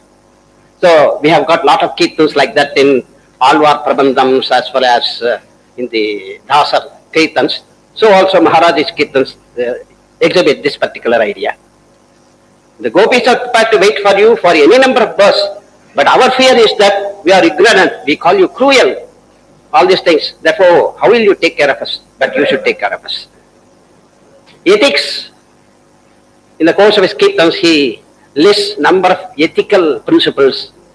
For example, do not have attachment to your property, live like a traveler in an unattached manner. Cleanliness of the mind is emphasized. The material mind is dirty since it has carried all the ideas from the lifetimes. But purity is the fire of longing for God while practicing the utmost humility. I have given the bibliography also. So the greatest contribution of Maharaji is to reconcile the different opinions of particularly the Gaudiya schools of philosophy. And second point is popularizing Vaishnava Bhakti in the 20th century and 21st century. Large number of devotees still practice the way that is shown us. Number 3 is kirtans and bhajans, which will live for thousands of years for that matter. Thank you very much.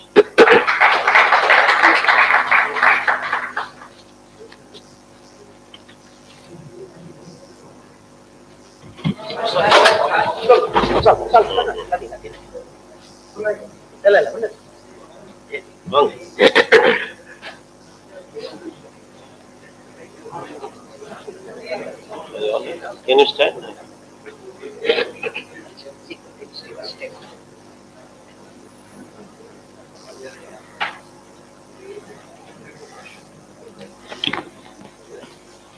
If there are no questions, we will move on to the next paper. Is there a question?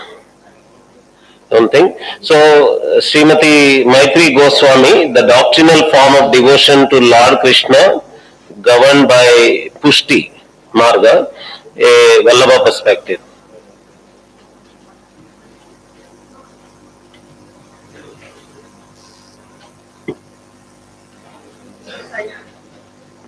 Actually, that is what is.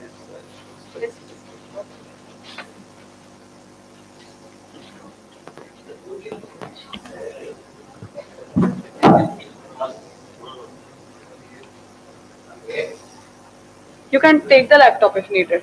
I won't need this. Yes. Yes, I am. Yeah, I don't need it. You can even take it.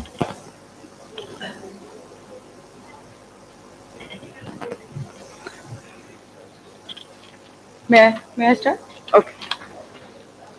Namaste everyone. To start with my mother tongue. આજનો જે મારો વિષય છે એ મહાપ્રભુ શ્રી વલ્લભાચાર્ય દ્વારા પ્રણીત જે ભક્તિ સંપ્રદાય છે એમાં ભક્તિને કઈ રીતે ભગવત કૃપા ભગવત પુષ્ટિ ચલાવે છે એ વિષયને હું આજે વેદ ગીતા ભાગવત અને પછી વલ્લભ સંપ્રદાયના પરિપ્રેક્ષ્યમાં પ્રસ્તુત કરીશ.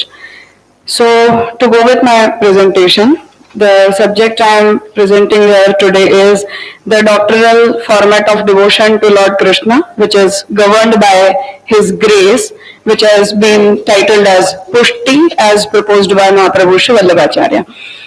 To just clarify the framework of this subject, that this subject Mahaprabhu has not proposed this in a very strict sampradaic format, but he is trying to fill the gaps between the statements where a sadhana has been proposed for attaining the Almighty and how does His grace work in each and every sadhana, including Bhakti Marga sadhana along with Karma Gyan Upasana, all these methods. So to start with the definition of Pushti, as Vallabh Sampradaya is synonymous to Pushti Marg. So the term Pushti means the grace, and the concept of grace does not directly come from Bhagavat, but it starts from Ved, where Chitta Prasad, Dhatu Prasad, these terms have been used. So the term Pushti does not always come with this same term, but there are many words which have been used for explaining the concept of Pushti. So Mahaprabhu has emphasized upon the concept rather than emphasizing upon the term. So he starts basically from the aspect of sustainment of this whole world, that when Bhagavan creates the world, he sustains the world, and that sustainment itself is the first aspect of his grace, which is explained in detail in the Poshan Leela of Srimad Bhagavat. So there the Poshan Leela means the sustainment of the world which has been created by him, and that sustainment starts with each and every being as sustained by Brahman. And then when Bhagavan chooses the beings into two types as explained in Bhagavad Gita, do bhuta sarga lokesmin daiva asura evacha. So there he says that I establish Vidya Shakti and Avidya Shakti in the beings, and that's why the whole quest for the attainment of Almighty, or the hunger of Jivatma for attaining salvation, is supervised by the Vidya Shakti of Bhagavan, and these both are the Shaktis of Bhagavan, and that's why the ultimate urge of attaining salvation is not individually governed by the being, but governed by the Shakti of Bhagavan. To move towards the Upanishadic and as explained in Bhagavad Gita. So Mahaprabhu says that when Bhagavan chooses the beings into a particular path, and as explained in Upanishad, sadhu karma karayati sarva asadhu karma api karayati. So sadhu karma and asadhu karma are governed by him, and that is the most primordial nature of Pushti, which works for each and every being who is supposed to get engrossed into any path for attaining any sort of fruit, including salvation. Now, the Pushti works in Outsargik and Apavadik, both the perspectives. So, Outsargik aspect goes with the directive principles, that when the method of salvation is being explained by Bhagavan himself, it is being given by the Shastras itself. This is the Outsargik aspect of grace, that he is guiding us for his own attainment. And in the exceptional cases, when a being doesn't find himself eligible, comfortable, or fitting inside that particular framework of the attainment of salvation, at that time Bhagavan directly comes to his help in the form of in the incarnated form as well, and in the form of Archavatar, Upasya, Swasevya, etc. as per the particular methodologies. Now, moving towards the aspect of Anugraha as explained in Srimad Bhagavat. So, Bhagavat defines it as Poshanam Tad Anugraha. So, Anugraha term is coined by Bhagavat for explaining the Pushti Shakti, and there counting the Shaktis of Bhagavan. Shri, Pushti, Gira, Kanti, Kirti, Tushti, Ila, Urja, Vidya, Avidya, and Maya. These have been counted as the powers of Bhagavan, among which the Pushti Shakti is the format of grace. And there it has been, the area has been opened up by Bhagavat, where the grace upon the demon like Vritrasur, grace upon the Devtas like the Marudgan, and grace upon the human being. All these three categories have been elaborated in the 7th chapter of Srimad Bhagavat, where the Poshan Leela continues. And there it has been explained in this way, that when Bhagavan incarnates in the form of Varaha for protecting the Vedas, for protecting the Prithvi, at that time even that form is for the sake of gracing the beings, because protecting Ved was for the sake of protecting the methods. And for Vritrasur, who was not eligible for the attainment of Bhagavan because of the body he had attained as a demon, even in that form Bhagavan graced him by taking the paksha of Asur and not the Devtas. And in spite of protecting the Indra by killing Vritrasur, Bhagavan still graced Vritrasur, and Vritrasur was not even expecting any sort of fruit from Bhagavan, as he was taking the side of Indra. So that Pushti Shakti or Poshan Shakti has been opened up in Srimad Bhagavat, starting from the Devtas, Asuras, Manushya, Yoni, until the birds and animals also, as explained in the Nirodha Leela of 10th skanda of Srimad Bhagavat, where Bhagavan, when incarnated in the form of Krishna, at that time he blessed the beings who were born on this earth in the form of birds, animals, etc. So Bhagavat opened up that aspect of grace, And coming towards the particular aspect of Vallabh Sampradaya, that how grace has been explained in Sampradaya context. So there Mahaprabhu says that Archati, Gayati, Kripayati, Kripanyati, which is the synonym to Prapatti or Sharnagati, Chandati, Ranjayati, Samsati, Stauti, Nauti, Pujayati, Rasati. These are the aspects of Navada Bhakti towards the Devatas as explained in the Purvakand of Ved. So there the same aspects of Samarpan or devotion or synonymous with the Navada Bhakti have been explained, but they are in the subcategory of Karma Marg. That why that Bhakti is Karmanga Bhakti, and the same way that same Karma and Gyan can become the subset of Bhakti as well. So Karma can be a part of Bhakti, Gyan can be a part of Bhakti. Same way Bhakti can be a part of Karma and Gyan, but the path will be recognized by the method which is leading that particular methodology, and other two will become the subcategories of that major method. So, in Sampradayic aspect, Mahaprabhu says that when Pushti Bhakti is governed by the Varan, as Bhagavan chooses the beings, that's why he says that Bhakti and Pushti should consider to be in both the ways, Anvaya and Vyatirik, that yatra yatra Pushti, tatra tatra Bhakti, and even in the reciprocal way, that yatra yatra Pushtya Bhavaha, tatra tatra Bhaktya Bhava. So, the one who is not chosen by Bhagavan for being in the path of Pushti would not be able to be his devotee. He will not be able to develop the temperament of devotion in him, and that's why he says that Tad Anugrahaika Labhyam Bhaktim Namaha. So the bhakti which has been attained by the being by his anugraha, I bow down to that sentiment of devotion. Now, so in Sampradayik aspect, Mahaprabhu says that temperament matters, not the path methods. So if you are in the method of Pushti Sampradaya and still you are feeling that my methods are governing my system and not the grace of Bhagavan is governing me, then each and every aspect of Navada Bhakti will be equivalent to karma. And if you feel that whatever karma, even the basic Shastriya karma, if I am involved into, even those are being done with the sankalpa that Gopijana Vallabha Prityartham, this karma is being done, then even that karma will become a part of bhakti. So the temperament of considering the grace as the governing factor of each and every aspect of your act matters more rather than being in any particular path, sampradaya, or in any particular methodology for attainment of any fruit. So in Sampradayic matter, Mahaprabhu is in a very strict temperament where he says that devotion should only be governed by the grace of Bhagavan, and the individual who is getting into the path of Mahaprabhu Shri Vallabhacharya should be very clear about his temperament, that I am not even using my bhakti or my sadhanas for attainment of any sort of fruit, including mukti, including liberation. But these methods are only the reciprocal of his anugraha on me, and this is the bhakti is anubhav of his Pushti Shakti.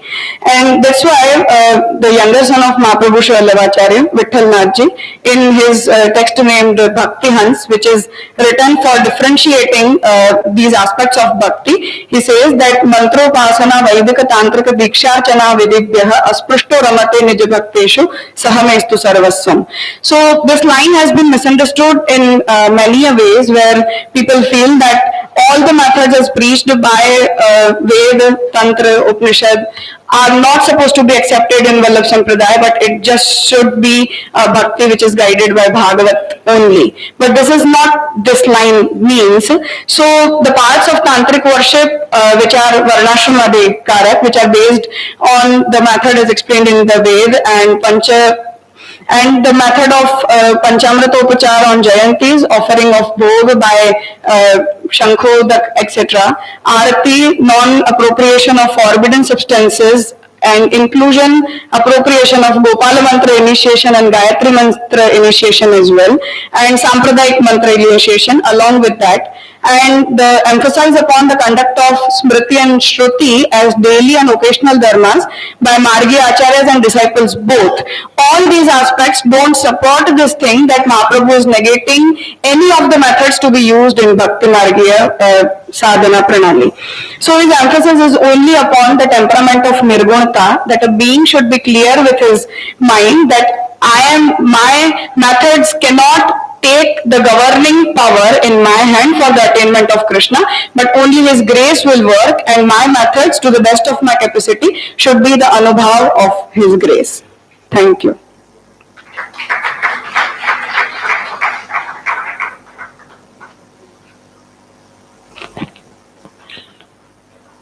Even if there are some questions, we can take all of them during the tea break, which is going to be immediately after this. The tea is ready.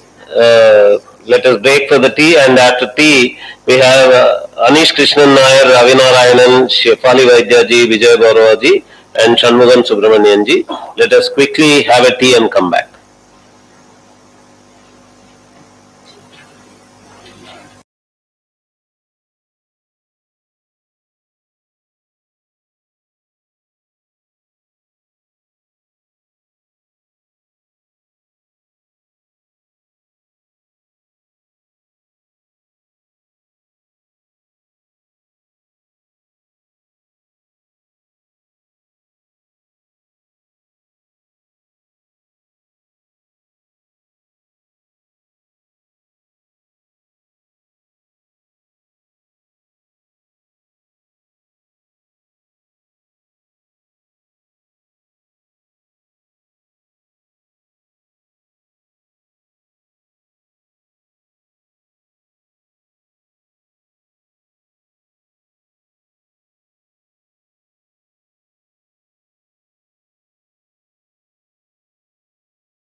Okay.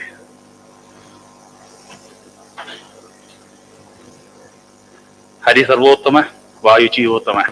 Am I audible? Okay. Okay, fine. So, I understand that I am supposed to say a few words in my mother tongue first, and maybe that will be the most challenging part of this, because I speak in mother tongue only with my parents and my siblings, and for all practical purpose I have become a Tamilian. പക്ഷെ എന്തായാലും ഒരു ശ്രമം ചെയ്യണതിൽ തെറ്റൊന്നുമില്ല. വളരെ സന്തോഷമുണ്ട് ഈ വേദികയിൽ വന്നിരിക്കുന്നതിൽ.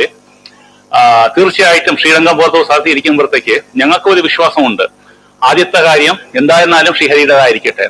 So അങ്ങനെ നോക്കുമ്പോഴത്തേക്ക് ഒരു ക്ഷേത്രാടനം ചെയ്യാൻ പറ്റി. പിന്നെ ഒരുപാട് സുഹൃത്തുക്കളെയും സഹൃദയന്മാരെയും കാണാൻ പറ്റി. അത് ഇനിയൊരു വളരെ ഒരു ഇമ്പോർട്ടൻ്റ് ആയ കാര്യമാണ്.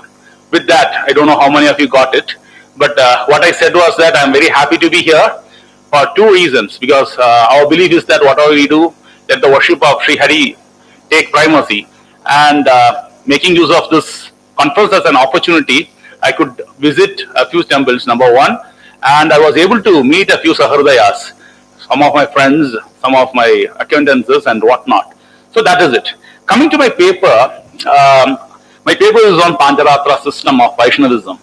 And I believe that there are some 3 or 4 papers which look into various aspects of Pancharatra system.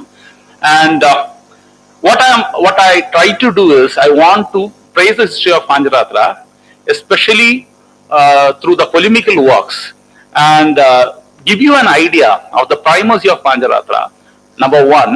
And then I want to point out what is the current situation, what are the challenges faced by that system now, from various points.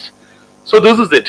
I'm very sure that the term Vaishnavism, the connotations that you have in your mind is Ramanuja Sampradaya, Madhva Sampradaya, Chaitanya Sampradaya, Gaudiya and all those things. And although Pancharatra is not a very new word, many of us don't connectate Pancharatra with Vaishnavism. Many of us don't think that it is a school of Vaishnavism. So the fact is that Pancharatra is a sort of a proto-Vaishnavism. The framework for may it be Ramanuja Sampradaya or Madhva Sampradaya or for Gaudiya Vaishnavism, even for sects like that of Swami Narayan, the basic framework was provided by Pancharatra. That is one of the oldest surviving school of Vaishnavism, which still has a very very tangible relevance. And let me be very brief, because I have to say a lot of things and I don't know how I'm going to truncate all those things within this 15 minutes. So what I've done is I have listed a few references to Pancharatra and certain holy texts, just to give you some sort of an orientation. Satapada Brahmana, it is there. In Upanishad, there are references. Then Mahabharata, it is another main thing. Brahma Sutra, we are going to talk about it. And Valmiki Ramayana, which is a pramana for many of other sects, even Valmiki Ramayana, we have at least one verse in certain, certain variations of the text which have a reference to Pancharatra system. Then, let me begin with this. Don't worry about the big, closely packed quotation, all those things. I will just summarize it. See, when you look into the history of Pancharatra, in sources, I gave you certain positive references. Beyond that, we find Pancharatra being condemned by many schools. And if I am not wrong, the issue started with the Mimamsika system. And in Kumarila Bhatta, we see Kumarila Bhatta has classified Pancharatra among the Avaidik or non-Vedic systems. Then Brahma Sutra is there. In Brahma Sutra, there is a specific reference to Pancharatra system, like that, there is a reference to Pasubhata. They make a reference. Vedavyasa has made a reference to Pancharatra also. And the first major commentator of Brahma Sutra, or the earliest available commentary of Brahma Sutra, is that by Adi Shankara. And Adi Shankara deals with this thing, and Adi Shankara thinks that, or his view is that, Vedavyasa has condemned Pancharatra. And what he says is, he says with a lot of disclaimers. So he doesn't just start attacking Pancharatra. Instead, he says that we accept certain practices of Pancharatra. we accept the theology of Pancharatra to a certain extent. In spite of that, I find certain problematic aspects in Pancharatra. That's how it begins. So, unlike with any other schools, his interpretation of those sutras comes with a lot of riders and disclaimers. And after taking that soft approach, he begins his attack. He says that to begin with, the theory of creation put forward by Pancharatra, especially the Jiva Utpatti aspect, has to be condemned. See, in Pancharatra we have the Vyuha idea, Sankarshana Pratyumna, Vasudeva, Aniruddha. And Pancharatra ahamic texts, they repeatedly say from who came whom and all those things, which it is almost like an avatar. But however, Adi Shankara sees that it is almost Jiva Utpatti. And the general belief or the settled notions among various schools of Hinduism is that soul cannot be, the Atma cannot be created or destroyed. And he says, since this Jiva Utpatti aspect is there, we condemn it. And the second thing is that, like with any other ahamic systems, may it be Saivahama or Vaikanasa or whatever it is, in Pancharatra text also, they say that Pancharatra is greater than Vedas. For example, Sandilya says that even after studying Vedas, as I was not able to get peace in mind, I requested or prayed, and as a result of that, Pancharatra was revealed to me, and therefore, through Pancharatra, I could get my salvation. Adi Shankara notes this and says that since the system claims to be superior than Vedas, it is Avaidik. This is a summary, very crisp summary of what Adi Shankara says through many words while commenting these things. And why did I bring this issue in this paper? Because I find that through this commentary of these sutras by Adi Shankara, we can infer a lot of things. The first and foremost thing is the prominence of Pancharatra school. See, if it has to be included in Brahma Sutra, it should have been a very prominent school. Else they wouldn't have done that. For example, until Madhvacharya, we see no commentator talking about Shakta system. Only in Madhvacharya, we see a condemnation of Shakta school of theology. Until then, it is either Pashupata and Pancharatra. Either you will be opposing it or you will be supporting it. Nothing more than that. So, presence of Pancharatra in Brahma Sutra itself is an example or is a very strong illustration of the prominence of the school. Number one. Number two, how Shankara approaches Pancharatra in spite of condemning it. He is very sympathetic to it to a certain extent. He doesn't outrightly dismisses it. Instead, he says that we accept certain aspects, we accept your theology, we accept your practices like going to temple, but in spite of that, that is how he begins it. This disclaimer is very important. This disclaimer suggests that Pancharatra had very large following, and it was held in very high esteem even during the days of Shankara. So we have to keep something else in mind. In Pashupata Adhikarana, Pashupata is almost like Pancharatra, but for the differences in theology. It is also basically a sort of ahimic sort of school, Theo-centered school. But when Shankara is criticizing Pashupata, he is not this soft. He is not this sympathetic. He is to the point.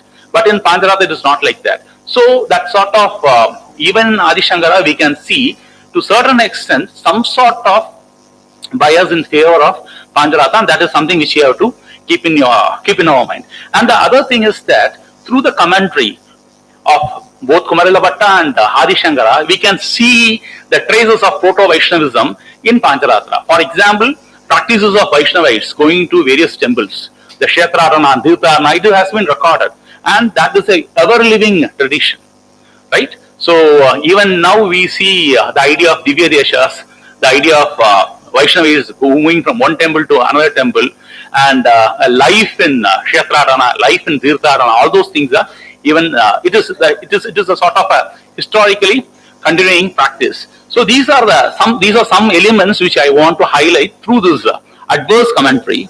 Then this I have dealt with while I am explaining the previous slide. Then implications for the we can see that, as a result of the sympathy of Shankara, there was a certain, implications to the school of Pancharatra. First and foremost thing is that there were a few unsuccessful attempts of synthesis. A few Pancharatra handbooks tried to incorporate, let me make it very clear once again, not Pancharatra Samhitas.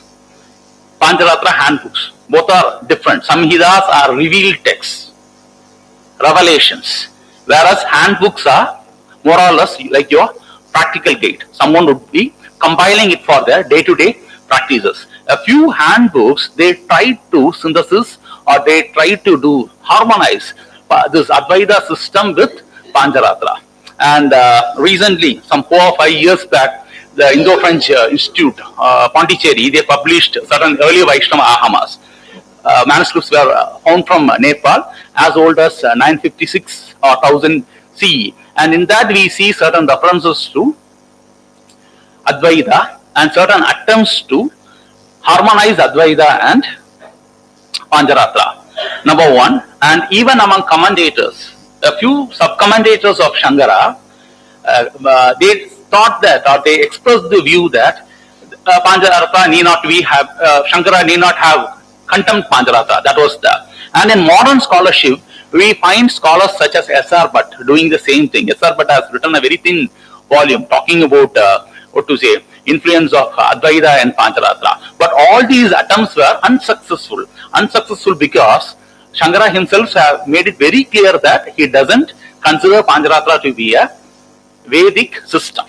But I wanted to say this, I wanted to show this history of harmonization because I wanted to communicate that in the last 1000 years, at least in the last 1000 years, even Advaitins have thought that there is a necessity to incorporate or appropriate Pancharatra to a certain extent because that was a very central tenet and that had a very huge following.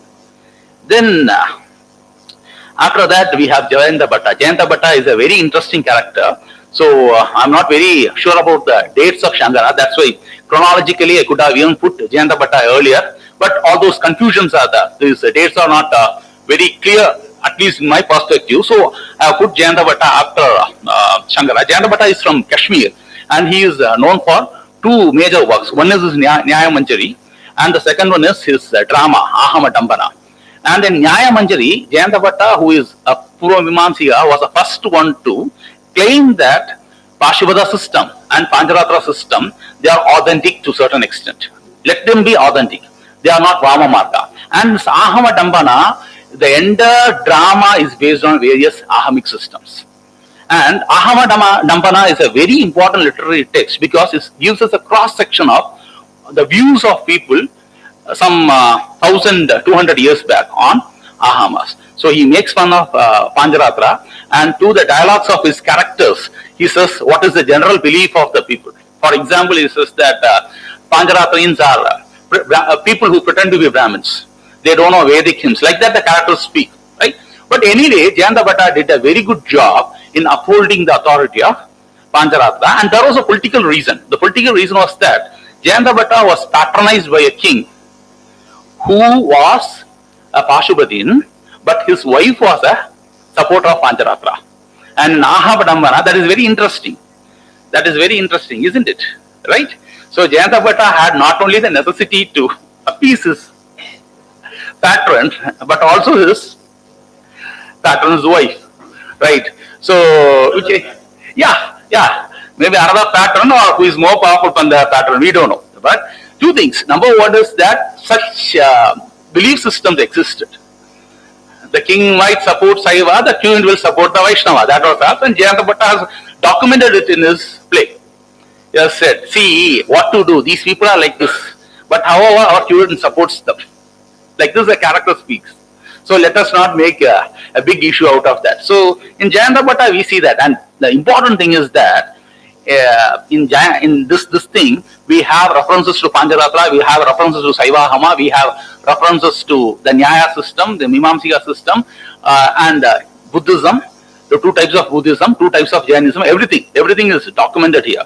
And even certain extinct systems, like a system of people who used to wear blue cloths and certain Vama Margis, all those things are represented, and Pancharatra has found a very prominent place here. See, this is a play where we cannot even find any reference, one reference about Advaita, but in Pancharatra we have found some references, and the prominence is there. 10 minutes.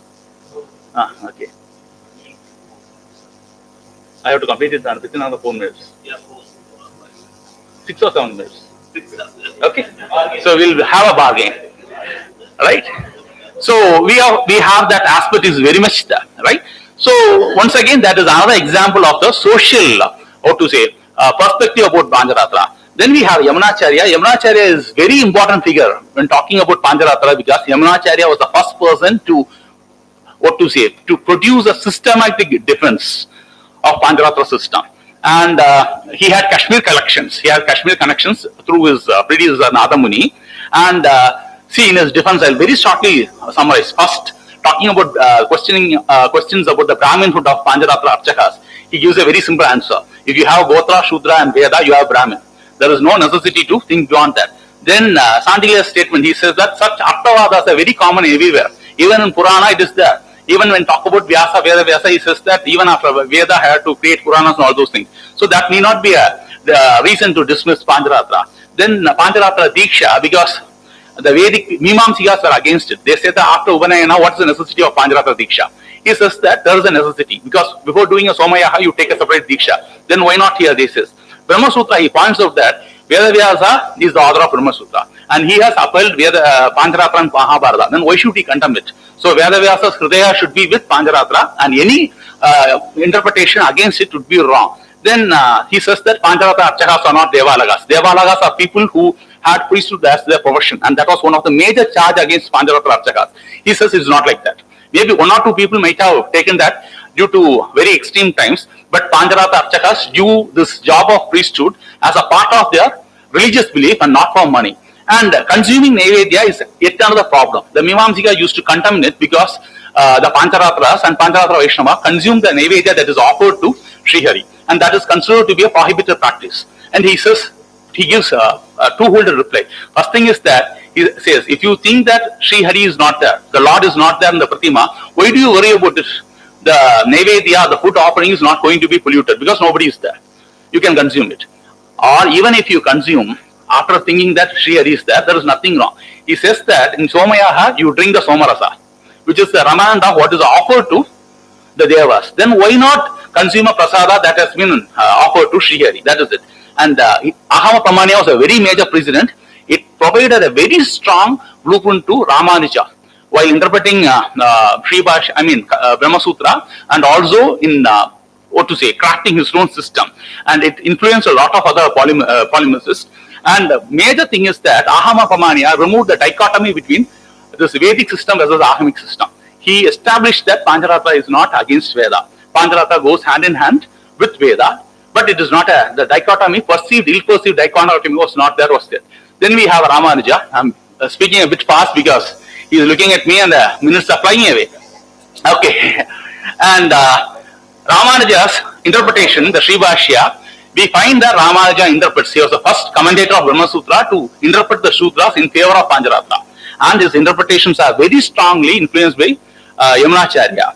And once again, this is about the scholarly tradition. Coming to the practice or the practice tradition, the Pancha Samskara, the 5 aspects of Diksha among Ramanuja Vaishnavis, the Ashtakshara Mandra, Dabdabudra Dharana, and Charama Sloha, Dvayam, and all those things, they have their roots in Pancharatra system. I'll give you an information. Almost all the Simhasana Vadivadis, or the religious heads appointed by Ramanuja, they have a Narasimha icon with them. And that is very relevant because in Pancharatra Diksha, Narasimha is usually invoked before giving Pancharatra Diksha to do away with the past sins of the receiver. So that system reflects in many aspects. And Dabdaputra Dharana was first legitimized by Ramanuja. Until then, Dabdaputra Dharana, the practice of branding oneself with hot conch and wheel, chakra and shanga, is considered to be Avaidik. Ramanuja was the first person to do that and the first person to authenticate it. And so is the case with Prabhati. Ramanuja's inclusive theology of bringing in, system of bringing in people from all caste, creed and gender, has its roots, very strong roots in Pancharatra. Many people misunderstand that Ramanuja is a sort of a social reformer who spoke against the system. It's not like that. He is a person who followed the system properly. He is the person who legitimized the system which was always there. Not that he made any novel interpretations. And Madhvacharya, in Madhvacharya is a Tattvavada. He considers Pancharatra text to be one among the revealed scriptures. He quotes exhaustively from Pancharatra text, and he has been problematized for that because many of those texts were not, they were not able to trace it. And Dattamutra Dharana once again has a very prime position in the Madhva Siddhanta. See, even Ramanujas, they have take this Dattamutra Dharana once in their life. For a Madhva, he is supposed to take once in every year.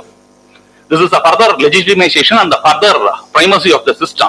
And inclusiveness is very much there as in Ramanuja's system. And further, the thing is that in today morning session, one of the guest speakers are talking about how this Devarandra Bhajana was prohibited in Ramanuja system. And I have nothing against it. And I don't accept the interpretation of what he said about Ganapati being, what to say, Bhagavatam and all those things, because the teachers of Ramanuja school they have interpreted it in another way. But in the Madhva system, we see Pancharatra in its pristine form because Madhva worship all deities. Skanda, Ganapati, everybody is there. Because in the early Pancharatra, the proto-text that is always there. And Vedanta Desika, once again, yet another major commentator who has done a wonderful work through Ahamaraksha. Yamuna, he follows the footsteps of Yamunacharya and Ramanuja. And the thing is, I spoke of this 2 minutes, right? I spoke of Ahamaraksha. I'm speaking of Ahamaraksha because it shows the necessity to defend Pancharatra was always there. 2 major things was there. The first thing is he harmonizes between Vaiganasa system and the Pancharatra system in his Ahamaraksha. The second thing is that we find through Ahamaraksha that even during the days of Vedanta Desika, major texts of Pancharatra were almost lost. And as a result of that, he suggested that the Pancharatra Archakas can follow the Griha Sutras. And Tantra Suddha, I'm just moving it. I'm not going to, because the time is up, I'm not going to delve into it. Within 2 minutes, let me wind it up. And talking about the challenges or problems faced by Pancharatra, I say that Pancharatra is caught in a Padma Viva between an 8-petaled lotus. The first thing is that right from the beginning, the negation has been there from Purva Mimamsika sides and even from the side of Advaitis. So they have, what to say, they had to manage that. The second thing is the Smriti issues. So whatever happened during the days of Purva Mimamsika, even after the, what to say, almost extinction of Purva Mimamsika, the same sentiment reflected in Smriti, especially against Dattamutra Dharana, Nevedya and many other issues. And the third thing is appropriation. Pancharatra systems, rituals were appropriated. And the theology or the philosophy was removed. Because in Kerala, we find a lot of Vishnu temples where they use mantras and procedures and mudras from Pancharatra, but they deny that it is from Pancharatra. Any student of Kerala system and Pancharatra can understand it. And S.A. Sharma has written a number of wonderful papers on that. Annihilation. See, there were a lot of attacks by alien powers over temple. And whenever a temple is attacked, the first person in the line of fire is Archaka. He will be caught, he will be tortured, he will be harassed to get hold of the wealth of the temple. And if possible, he will be forcibly converted to make an example out of him. So this led to death of Pancharatras throughout South India and even in North India. See, the Kashmir people and the Nepal people, we don't find them now because the number is very low because of this. And in South India, many valuable texts were lost and the number of Pancharatras has dwindled to 1,000, few thousands now. And marginalization. See, in issues like Varahalai Tenkale problem. Varahalai and Tenkale are 2 schools within Ramanuja's Vaishnavism. This Pancharatra Archakas were caught in between. I'll give you one example. In Srirangam, we are in Srirangam. Srirangam case is that, which we call as 1 rupee case, which took place because 100 years. What happened was that Srirangam temple is governed by the Tenkale Sampradaya. The Archaka is supposed to be Varahalai. See, the Pancharatra Archakas don't have any Sampradaya, but due to their caste mark, the thing they were in the head, they were conceived to be Varahalai. And in Tenkale, they do only 1 pradakshina, circumambulation, 1 namaskara. One prostration. In Varahalai, they are supposed to do more than that, 4. So what happened is that the Archaka, he did 4 prostrations to the deity. And the trustees who belong to the Tenkale sect, they filed, they took action on him. They imposed a fine of 1 rupee and they tried to suspend him. This case had to go up to the High Court to be settled. See, he is an Archaka. He has nothing to, because he predates all those things. See, this may be funny. I'm not against it because only when you are that much proactive, you can keep your temple intact. So it's not that, let us not look into this minor things. All minor things should be taken in. But what I want to say is that the Archakas who are no way connected to all these things, they were caught in between. And pressure were given to them. And it continues even now. If the system, the problem issues, vice versa is also there. If the Archaka is Tenkale and Varahamahadesikan people are trustees, the problem is also there. That is there. Then reduction during the colonial scholarship that focused on formless, deity without form, Nirguna Brahma. See, talk about all those reformers and even Vivekananda, all those things, they wanted to project Advaita as the central tenet or some sort of formless worship as the central tenet because they had colonial influences which said that worshipping an image is wrong. And as a result of that, most of the thinkers have not talked much about the ahamic system. That issue had also had its impact on Pancharatra. Then reformation and misinterpretation. People thought that Ramanuja was a sort of a reformer, and with this misinterpretation, they wanted to make everyone as Archakas and all those things, and these ideas question the livelihood and the religious freedom of Pancharatra Archakas. And inclusive policies, for example, appointing non-traditional or non-traditional Archakas is considered to be an inclusive policy which should strengthen Hinduism. See, even the Hindutva right-wing people, they are for it. So, Archakaship need not come as a heritage. It need not come as a through family. Let it be. Let new people be trained and given. But the problem is that, see, these Pancharatra Archakas, they have sacrificed their life for 1,000 years. They have been marginalized again and again. Once upon a time, they were marginalized with the name that they are not Brahmins at all. They were harassed. Then they were harassed by the invaders. Then they were harassed in sampradaya issues. Now they are harassed by both the people in the left and people in the right, in terms of social revolution and whatnot. So these 8 challenges are major challenges. And there was a gazette notification by Tamilnadu, which was later challenged in the Supreme Court, Adisaiva Archakas versus Tamilnadu government. And that gazette notification, they say that in Pancharatra temples, anyone can become Archaka. Because Ramanuja said that there is no caste or creed. Gentlemen, Ramanuja in his commentary on Brahma Sutra, Apasutra Adhikarana, the Adhikarana that deals with the Pseudo Sutra, very clearly says that the Varna is by birth. And once again, when he condemns the Pasuvada system, he condemns the Pasuvada by saying that Pasuvadas are trying to change Varnas by giving 1 ayana to everybody. So that was not the stance of Ramanuja. And Ramanuja, who had such a great fan following, he never tried to meddle with the temple rituals. Pancharatra Archakas were there before Ramanuja, they were in the time of Ramanuja, they are here. Even after the Ramanuja or Desiya or Manavala Mamunigal did not disturb the Archakas. But now our government, may it be the government that follows the right ideology or may it be the government that follows some other reformative ideology, they try to impose their ideas of political correctness and impose the ideas of unification of Hinduism in the name of Ramanuja and Vaishnava temple. And one example is this, government order. The Pancharatra system, which was very inclusive system, which was the first system to give authority for a Shudra to chant mantra, which was the first system to give authority to a Mlecha to say the name of God, which was the first system to give Diksha to women, which was very inclusive, is now being put on periphery in the name of new inclusion. Historically, it is the most inclusive system. So it is extermination in the name of inclusion. What to do? The first and foremost thing is that the policymakers, may it be right or left, especially the people in the right, because they can do more damage. They should be educated about the history of Pancharatra. And the second thing is that Pancharatra Archakas should be protected. See, tribal people have special rights. Native Indians have special rights. Throughout US, many states have enacted laws against casinos and all those things.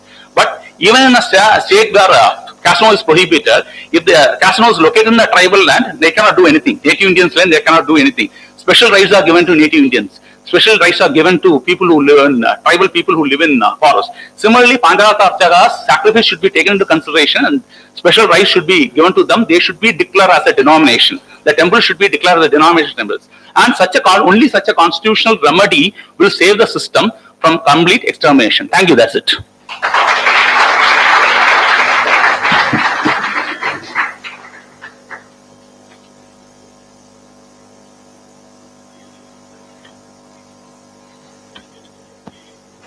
Thank you very much for the best paper of the morning.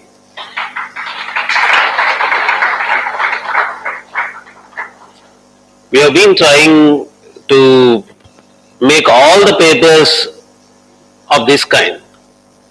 Actually, I think we have to give a charge to Anish Krishnan Nayarji to train all other paper presentations.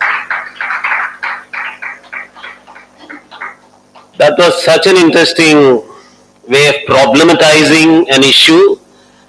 All other presenters, please watch the way when you problematize, the attention of all the audience were towards him. Everyone was watching him, no one was sleeping. When you are doing just presenting that this is my tradition, this is our Acharya's tradition and all that without any problematizing, people will be sleeping. Don't blame them. You are actually lullering them into sleep. So from now onwards, he has set a model for all of you. Please don't let anyone sleep. Problematize. Just the way he did, problematize, and he has so much to say also. Actually the time has exceeded, but I'm not worried about it. You have done the best job, sir.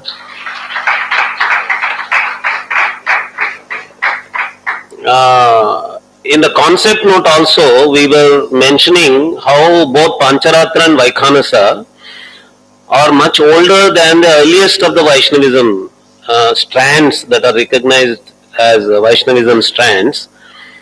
And he has done it excellently well, the way usually Indologists, historians do, tracing it in a very documented way. Excellently done. And I think you have to do a book on this. This will greatly contribute to the understanding of Pancharatra and bring it out of the Padma Vyuha that you were mentioning. I think there will be definitely many questions, but because we have to rush to lunch, all the questions shall we keep for lunch? During the lunch, please bombard him while taking your food, or one or two questions. Yeah, I'm sure definitely. Abhinav.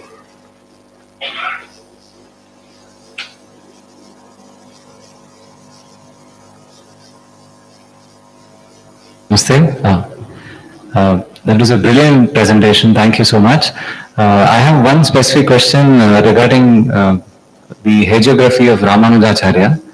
So when we are told about the hagiography of Ramanujacharya, there's one interesting, I don't know if you can call it a legend or a katha, maybe let's call it katha for now, defining it later. So they're saying that Acharya Ramanujacharya was at one point of time in Puri.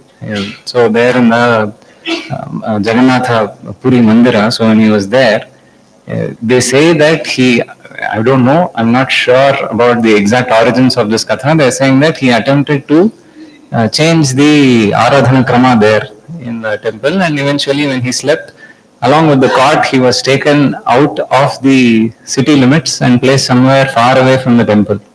So you said that he never attempted to change the Aradhana Krama anywhere, or at least any kind of tradition. That seems to go counter to this specific katha. Please explain.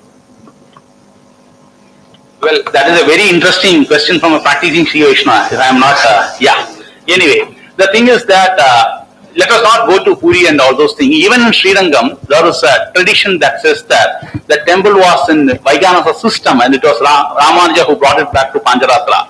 But the same historians or the leftist historians who say this, they forget the point that Vaikhanasas came only during the time of what we call as Vattar Kalabam. There was a sort of military action by the people from Orissa, rulers from Orissa, and before that there was Pancharatra. Keep something in your mind. In many temples, it was Pancharatra Acharyas who were replaced because many orthodox people from other sampradayas thought that they were non-Brahmins, and consequently they refused to take prasada from those Acharyas. And Vaikhanasas, in spite of Vaikhanasas had faced their trials and tribulation. Maybe I should write a paper on that. In spite of that, their Brahmanhood was not questioned because they said that they use only Vedic mantras. And so I would say that Ramanuja never tried to interfere, but what he said to try to do was set things right. Because he being an influential person, he had a voice in it. And that's what I think. Yeah, please. Similar legend is told about the Vaishnavism temple in Thiruvananthapuram also, where Ramanuja tried to bring it to Pancharatra, and the local Nambudiris rebelled, And still the other Tantrika system prevails there. Yeah. Do you have any comments? What I would say is that Ramanuja has succeeded at least in parts. Currently, there is a Periyanambi and Siriyanambi. Periyanambi is the big priest, and Siriyanambi is the, assistant priest. Among them, if one priest follows the Kerala Tantric system, which is nothing but veiled Pancharatra, the other priest should be a Pancharatrin. See, among the two priests, one is a person who follows the Kerala system, and the other priest is someone who is from Pancharatra. They take turns. If the Pancharatra Bhatta is doing puja on one day, then for 6 months, then for another 6 months, the Kerala Nambudi would do. And currently, the Pancharatra Bhattas are from the Tulu Brahmin, Tulu Madhva Brahmin sects of it. So, Ramanuja's attempt in case of Thiruvananthapuram, I don't know when it was rectified, because we don't have much things, but he has succeeded, at least in partly. That I would like to say. See, Ahama doesn't allow any such rotations. But at least they had to give prominence to Pancharatra, which was the system, and which is the system even the Nambudiris use to formulate their rituals. The Ahamas never allow. They call that as Tantra Sangraha, mixing of procedures, and which should be avoided. And Jara is one of the Hindutwas who believe that Pancharatra Diksha can be given to anyone and everyone, and everyone can be made into Vartagas. It's not like that. One point which I missed, Pancharatra Diksha, you can take it for your personal worship, but for the temple worship, only Pancharatrins, Adi Pancharatrins, they are supposed to do it. That's it. Yeah. Yeah, please. Give him the mic. Yeah, I just want to add to what Naya says. Let us in Trivandrum, they are following the tantric system called Parasurama Samhita. It says, okay, because with the help of my Facebook friend, I got that Puja Pattati. I compared with the Pancharatra literature. Both are same. Actually, they are doing what is in the Parasurama Samhita. That is one thing. Second thing, in Puri Jagannatha temple, 100% of the rituals it is codified by Pancharatra system only. Even though the puja is carried out by the Advaitis. Thank you so much for all this, and I didn't know much about it, and this will definitely help me to further explore. Just quick question. On the remedy part, you suggested constitutional provisions and etc. We have seen in all these years, constitution is more of a part of the problem than the solution. So what you think can be done beyond constitution, what can be done without even looking at that, because we almost have, lost hope from that side. How we fix things with or without constitutional amendments? Yeah. As long as India is a constitutional state, and India should be a constitutional state, I have no difference of opinion there. Any solution should be generated on that side, because either you have to do that, or what you have to do is you have to remove religion from one of the things that is governed by constitution. Either there should be a constitutional solution, or there should be exclusion of things connected to religion from constitution, the right that most of the minorities enjoy. This is either one way or other way. Beyond this binary, I don't have any solutions at this point of time. Thank you very much. Now we'll move on to Sri Ravinarayanan ji. His paper is Pandharpur Vari, a confluence of sampradayas.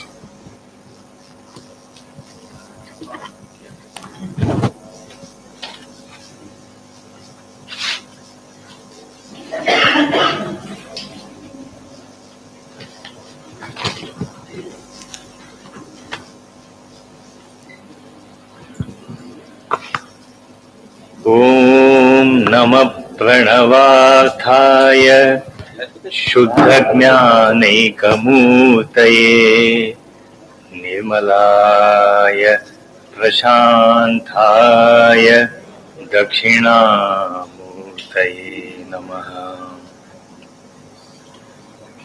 Gurubhyo Namaha. Tamil மண்ணில் நின்று என் மனத்தமிழ் தாயை வணங்கி தமிழ் மொழியை வணங்கி ஸ்ரீரங்கம் வரும் பாக்கியத்தை கொடுத்த பெருமாள் பிராட்டியை கும்பிட்டு எல்லோருக்கும் என்னுடைய வணக்கத்தை தெரிவித்து என்னுடைய பேச்சை ஆங்கிலத்தில் தொடர்கிறேன். The topic for today is Pandharpur Vari, the confluence of sampradayas. Dr. Sambhu's Amma has already given a brief about Pandharpur and she has gone in depth, and so I will not go into those details. Just that Pandharpur is called as the Southern Kashi or the Bhu Vaikuntham. Before I proceed with the paper, a few disclaimers. We are not academia and are still learning the nuances of research paper. This I will especially have to say after Abhilash Nayar's presentation. Though we have visited Pandharpur and have also undertaken various other pilgrimages like my yearly Sabrimala Yatra, we have not yet participated in the Vari. The paper rests heavily on research papers and books, and the theme of confluence of sampradayas is what has intrigued us the most, and hence this humble attempt. The methodology: research papers, books in Marathi and English, pravachans and discourses, and of course interviews and discussions with the people who attend the Vari regularly. There are two aspects to when we talk about Pandharpur, the history and the folklore. On the history side, we have the copper inscriptions by Rashtrakuta King Avideya, where Pandharpur is mentioned as Pandurangapalli.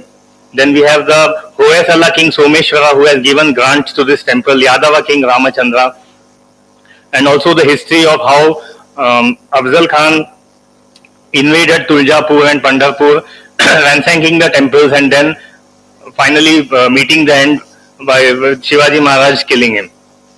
When we come to folklore, we have the story that Sambhu Sama said that Rukmini has left in angst and Krishna is following him, and that is where Krishna happens to meet Pundalika, and Pundalika throws a brick asking Krishna to wait. In the hot sun, he just throws a brick and asks him to wait, and that is the pose, the akimbo pose that Vithala is standing. It is the pose in which Vithala waited patiently, Krishna waited patiently for Pundalika to finish his course. Then there is Vithala is mentioned as a Brahmin robber who died defending his cattle. This is in the Leela Charitra of the Mahanubhava Panth. The Mahanubhava Panth has always been in conflict with the Varkari Panth, and so this is somewhat written in the two versions. Either he is a robber or he is a hero who died fighting for the cattle, is protecting his cattle. Vithala is also known as the Dharapati of Virappa. Virappa is the god and Vithala is his Dharapati. Then there are some Buddhist claims that Vithala is standing without his consort. So it is a Buddha pose. He is meditating and so on and so forth. But the Murti of Vithala is in the Katya Valambita Mudra. It is a famous posture of the Vrishni god. So it is clear that, and also it is clear that the left hand is holding the Shankha and there is a Kaustuba Mani on the chest.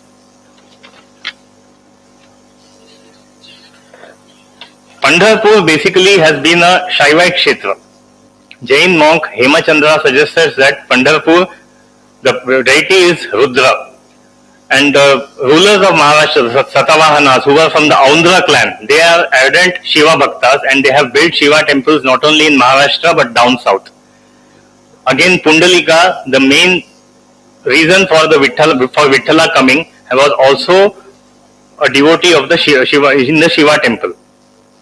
Shaivism has been the basic faith in Maharashtra, and transformation to Vaishnavism may have happened due to the interpenetration of Natha Pantha and Vedantic traditions. The earliest references is when Adi Shankaracharya visited Pandharpur and the Pandurakashtakam was given by him. Mahayoga Pithe Tate Bhimaratyam Varam Pundarikaya Datum Munindre Samayagya Tishtantam Manandakandam Parabrahmalingam Bhaje Pandurangam. He speaks about Pundalik, he speaks about Vithala standing to give boons to everyone, and it is said that Vithala has been standing for 28 yugas. This being the Vaivasvata Manvantara, it is the 28th yuga that Vithala is standing for giving darshan. just a quick of what the paper is going to lead to. It is the Vari that we are going to basically talk about. The Vari is not a pilgrimage, it is a journey, it is a householder's path. In the present, Vari has been there since before even Jnaneshwar, but it was given form by Jnaneshwar, and the present form of the Vari was started by Sant Tukaram's son, Narayan Maharaj Devkar. 4 processions take place in Chaitra, Ashad, Kartik and Magh. The Ashad Vari is supposed to be the biggest and the most followed. The entire journey is 220 kilometers and it takes 18 to 21 days. There are 43 palkis. These palkis carry the padukas of the saints. And then there are 400 dindis, small groups within the palkis. These dindis may have from 100 to 1000 people groups, homogeneous groups. The structure of the Vari is decentralized. So now we come to the Sangamam. Why we say that the Vari Sampradaya is a Sangamam or a confluence of Sampradayas. As was said by Sambhu Samma also, that Advaita Vedanta was what was followed by the earliest sons who were propounding Varkari Sampradaya. So it is surely Advaita Vedanta has the base, but it is when you go deep into it, you will find that other Sampradayas has also played a role, and these teachings has led to the confluence of not only Jnana and Bhakti, but there is also a borrowing of and refinement and amalgamation of various other Sampradayas and philosophies. We first come to Advaita Vedanta. Jnaneshwar Mauli says, Paya padu gele tava, paulachi na dise, samora ki pathi mora na kare. When I bowed to fall at his feet, I could not see his feet. I do not understand whether he is in front or behind me. The Varkari Sampradaya may not be pure Shankara Advaita, but it is still Advaita as the Bhakta sees no difference between himself and Vitthala.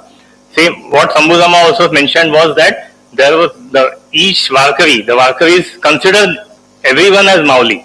Vitthala as Mauli, the fellow Varkaris as Mauli, with no difference of age, caste, gender. They fall at each other's feet, calling them as Mauli. There is one more mention about connecting to Advaita. Jnaneshwar Maharaja's sister, younger sister, Muktabai, when once Jnaneshwar Maharaj was in a very recluse mood and he just shut the door of the hut and he was sitting inside refusing to open it because he got very annoyed and very disturbed by the way society was treating the brothers, the siblings. So that is when she gave what is known as the Tatiche Abhanga, in which she says that the world's a cloth and Brahma the thread. Open the door, Jnaneshwar. Muktabai is one of the most revered saints and her abhangs are part of the Sakala Santa Gatha. The Varkaris follow this philosophy very closely. Chaitanya Mahaprabhu, in his lifetime, he stayed for 11 days at Pandharpur. And in those 11 days, he with his disciples and his brother, they had 3-4 days of continuous discussions on Krishna, and they had Sankirtans, and that is somewhere where the Abhanga, the singing, the style of the Varkaris, the Sankirtans, it resembles the Gaudiya Vaishnavism to a great extent.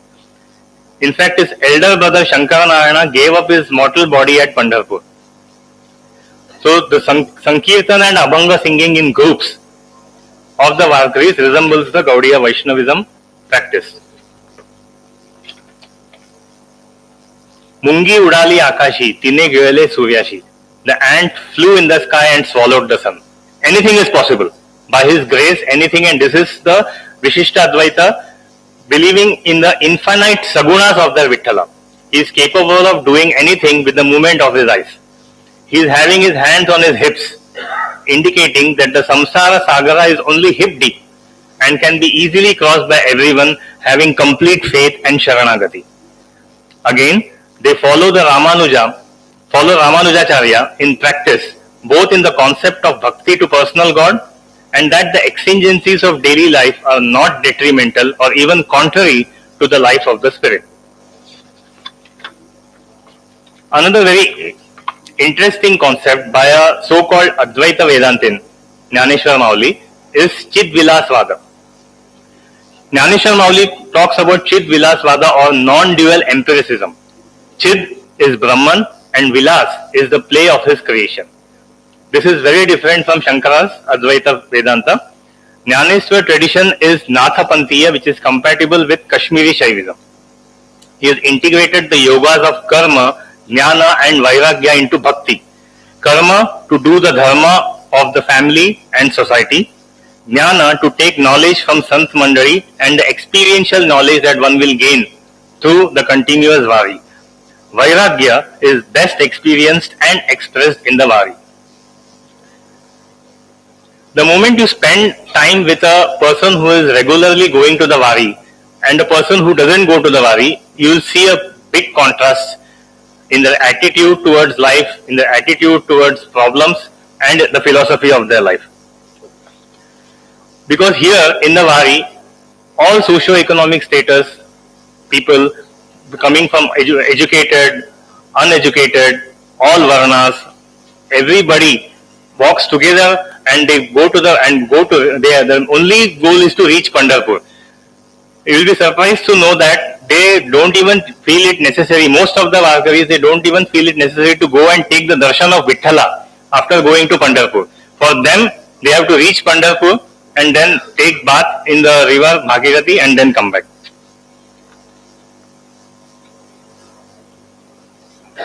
So again, here one more interesting thing is, in Chidvilasvada, Jnaneshwar says that Jagan is mithya. He has negated that, saying that the world is not unreal. Jnaneshwar considers the world to be an inspiration of the soul and not to call the world a lie, so that devotion could flourish and karma yoga should gain strength. So Varkari, who considers himself a householder and is doing all the householder duties throughout the year, and when the time of the Vari comes, he takes the baggage of the life and he proceeds to become the Vari and he proceeds for the Pandharpur Vari. Then we have the Hamsa Sampradaya, which is the Dvaita Advaita, where they say the Jiva and Jagat are dependent on the Supreme Brahman. Jivatma and Paramatma are different and very difficult to reach. Very difficult to reach Paramatma, but possible with sincere faith, devotion and meditation. Never forget him even for a second. This Jivatma Paramatma different and very difficult to reach has also been echoed by Sant Tukaram when he says, Nalage Mukti Ani Sampada, Santa Sangha Gheyi Sada. I don't want Mukti. I want the Sangat of the Sant. I want the company of the saints again and again to walk the path of Pandharpur. Tuka Mhane Garbhavasi Sukhe Ghala Me Avasi. Tukaram says that put me in the Garbha. Let me be born again and again. Because I want to reach that state where I am continuously walking with the saints and traveling to Pandharpur. Here we have seen the confluence of various sampradayas. In addition to this, there is Eknath Maharaja's ideals of speaking about the ideals of Rama and Hanuman and how the Kshatriya Dharma has to be maintained so that the enemies who are coming and attacking could be kept in check. The attack on the temples could be maintained. Jnaneshwar also speaks about Veera Rasa, and Ramdas Swami, as somebody questioned and was answered, the message is manliness, bravery and patriotism, and he speaks of Andavan Bhuvan, where Ravanas of the world or Ravanas of today are vanquished and people live in peace. So in Pandharpur, in this Vari Sampradaya, Vitthal is Mauli. He is also called as Vithai, Vithabai in the feminine form. He is Mauli, the mother of a married woman who wants to go to her Mahir or her maternal home. The fellow Varkaris are Maulis.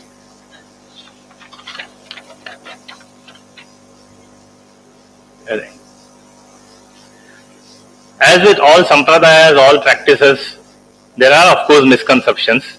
I am just wanting to conclude with peeling the layers of misconceptions. The Dindis are not segregated on the basis of Varnas. Women are equally on the forefront and widows are also permitted to. In fact, there is a Dindi number 50 of Ambe Jogai where the Dindi is led by a widow. The Varkari is not only for Hindus. Many Muslims also participate. Sheikh Muhammad is a popular Sant Kavi, and his Abhanga are also included in the Sakala Santa Gatha.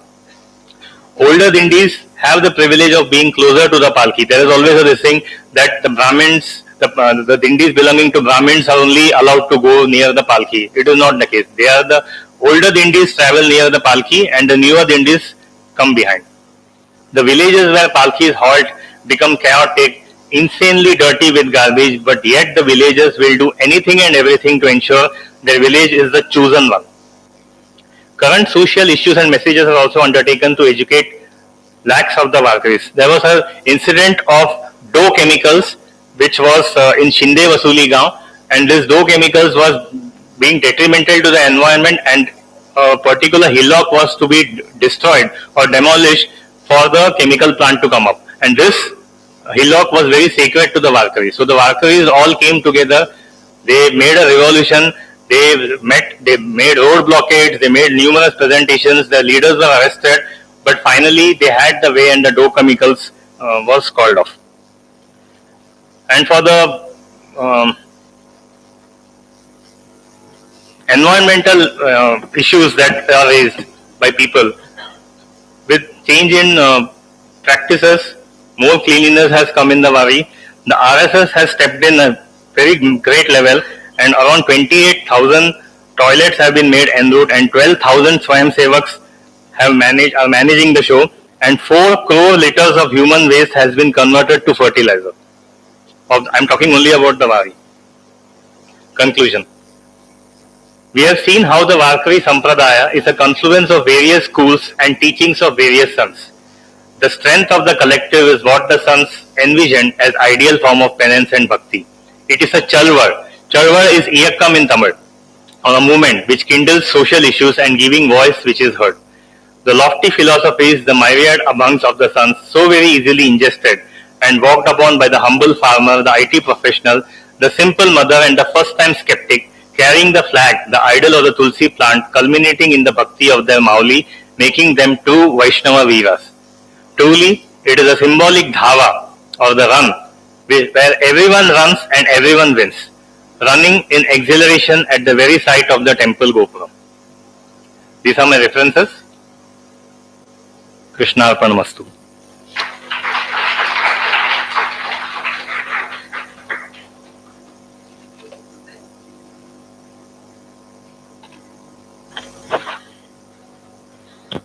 Thank you very much.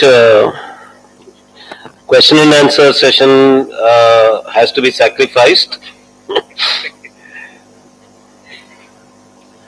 We will now move on to Shefali ji.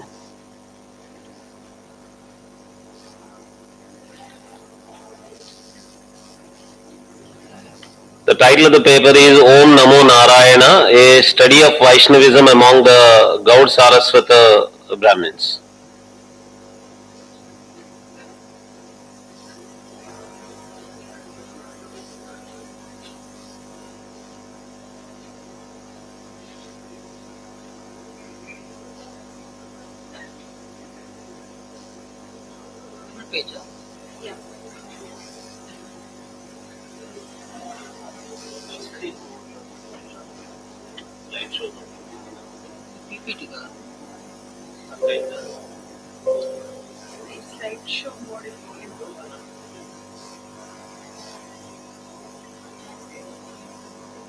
No, even with this you can do it. There is one particular icon where you can click.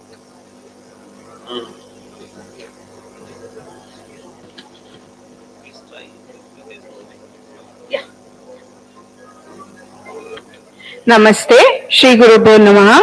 म्हजें नाव शेफाली वैद्य आणि हांव म्हजी मातृभाषा कोंकणीन उलयतां आणि म्हजो paper आसा ओम नमो Narayana, study of Vaishnavism among GSBs. Disclaimer, this is actually a small drop in the ocean that is Vaishnavism. So I am really looking at it from a very, very, very macro lens. So forgive me if there is no greater picture involved here, but this is my way of going back to my ancestors and trying to understand their faith.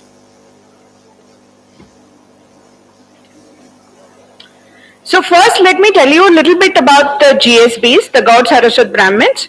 It's a community that is roughly a merger of Konkani-speaking Brahmin communities, including there are various subgroups like Shenvis, Sashtikas, mainly from the geographic regions where they are from. Like Sasti is a district in Goa, Bardesh is a district from Goa, Pedne is a district from Goa, Kudaldeshkar and Chennai.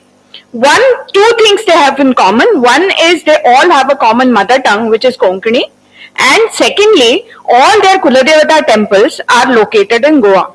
So wherever the Konkanis may be living, whether it is in Karnataka, whether it is in Kerala, whether it is in Mumbai, whether it is wherever, but their Kuladevata temple will be located in Goa, and usually most people go to Goa once a year to do their Kuladevata Yatra. Smarta GSBs worship 5 main deities: Shiva, Vishnu, Devi, Surya and Ganesh. Panchayatan form of worship. Originally, all Konkani-speaking Brahmin communities followed the Smarta tradition. Later on, with the influence of Sri Madhvacharya's teaching, a significant group, particularly from Salset, that is Sashti, started following the Vaishnava tradition. The Saraswats themselves are mentioned in the Vedas, the Ramayana, the Mahabharata as the people who resided in the basin of the Saraswati river. But due to the tectonic shifts in the Himalayan region, the river Saraswati started to dry up. As a result, the famine forced the people to migrate wherever they could find food, basically. So some went to Kashmir, while others went to Trihotra, which is in today's Bihar. There are 2 different theories about how the prefix Gaud came to be used to describe the Dakshinatya Saraswats. One theory suggests that the Konkani-speaking Brahmins were called Gaud because they were followers of monism as preached by Sri Gaudapadacharya, who was the Paratpar Guru of Adi Shankaracharya. According to this theory, the GSBs came to Goa via the sea route through Dwarka. Therefore, they are still known as Dorke. And this is mentioned in the Baroda State Gazetteer of 1923, and it is there in many of the history of the Saraswat community. The other theory suggests that Dakshinatya Saraswats came to Goa from Tihotra in Bihar, a region then known as Gaudadesh. That's how they got this appellate Gauda attached to this. And the legend is that these Brahmins were brought to Goa, which was reclaimed as Parshurama Kshetra from the sea, and you can see the picture here, by Sri Parshuram, and when they were invited here to officiate on the Yagya by Parshurama, they brought with them their family deities, which were Mangirish, Shakti, that is Shanta Durga, Sri Vishnu, Ganesh and Surya, and these 5 deities formed the Panchayatan, that is the bedrock of the Smarta worship. Sahyadri Khanda of the Skanda Purana states this legend that Rishi Parshurama brought 96 families of Brahmins from Tihotra and settled them in Goa. And today's names of many places in Goa are a continuation of that legend. The names haven't changed. A lot of transitions have happened, a lot of demographic changes have happened, but the names of the places remained the same. So 66 families were settled in an area known as Sahasashti, meaning 66, and 30 were settled in an area known as Tiswadi. Later, 12 more families arrived and settled in an area known as Baradesh, literally meaning the land of 12 families. And together, they form 96 families. This story is also repeated in Konkanakhyan, a Marathi epic composed by an anonymous poet in Goa in early 18th century. Devi worship is very common among the Saraswats of Goa, both among the Smartas and the Vaishnavas. Basti Pundalik Shanoy, who has written the history of Saraswat Brahmins, he attributes it to the Shakta and Tantra traditions of eastern India, from where he says that from Trihotra and Gaudadesha, when they came, they carried with them the tantric traditions of Devi worship. Now we come to how the GSB, a section of the GSB community in Goa, how they got interested in Vaishnavism. In 13th century, Sri Madhvacharya, he came to Goa, and his philosophy, to the best of my knowledge, was that Sri Vishnu is the ultimate truth, with Vayu being the mediator between the Jivatma and the Paramatma. Hari Sarvottam, Vayu Jivottam is the main mantra followed by the Vaishnavas that subscribe to the Madhva Mata, and that is in fact the Ghoshavakya of Sri Gokarna Parthagali Matha, which was one of the 2 Vaishnava Mathas that the GSBs take their spiritual teachings from. A poem extolling the spiritual victories of Madhvacharya, Sri Madhva Vijaya, mentions that the Saraswat Brahmins of Goa were Smartas before Sri Madhvacharya introduced them to Vaishnavism. This is mentioned by Sri V.P. Chauhan in Vaishnavism of the God Saraswat Brahmins, a book which studies this phenomena. But what happened was the Vaishnava GSBs continued to worship their old Shaivite Kuladevatas such as Sri Ramnath, Sri Nagesh and Sri Ravalnath, which are basically different forms of Shiva located in different places in Goa. GSBs worship Sri Damodar, who is a form of Krishna, in the temple of Vrivna. He is a form of Sri Vishnu, but as you can see in the photograph, he is worshipped in the Linga form. Similarly, in Goa, there is another Vishnu temple, which is the Lakshmi Narsimha temple, where also there is a Murti of Lakshmi Narsimha, but there is also a Linga-like structure that is worshipped, which is worshipped as Thanu, the pillar from which Narsimha is said to have manifested himself. But at the same time, there are scholars who have called it a Linga also. Mahalsa Narayani, this is, I think, the most curious example. She is the Kuladevata of many GSBs, including mine, and she is worshipped as Mohini, the female incarnation of Sri Vishnu. It is the Murti of a goddess, but she wears a Yagyopavit, the only Murti like that in Goa, and is offered garlands of Tulasi leaves, which are the favorites of Sri Vishnu.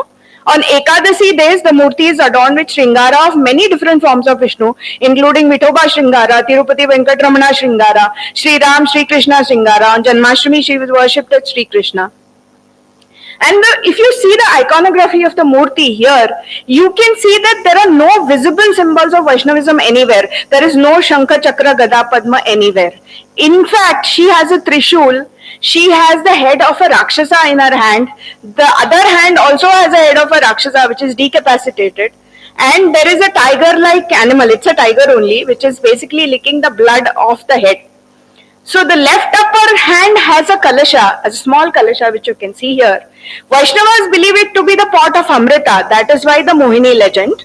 While Shaivas believe it to be the Sura Bhajan, which is alluded to in the description of some tantric texts as something that Bhagavati has in her hand.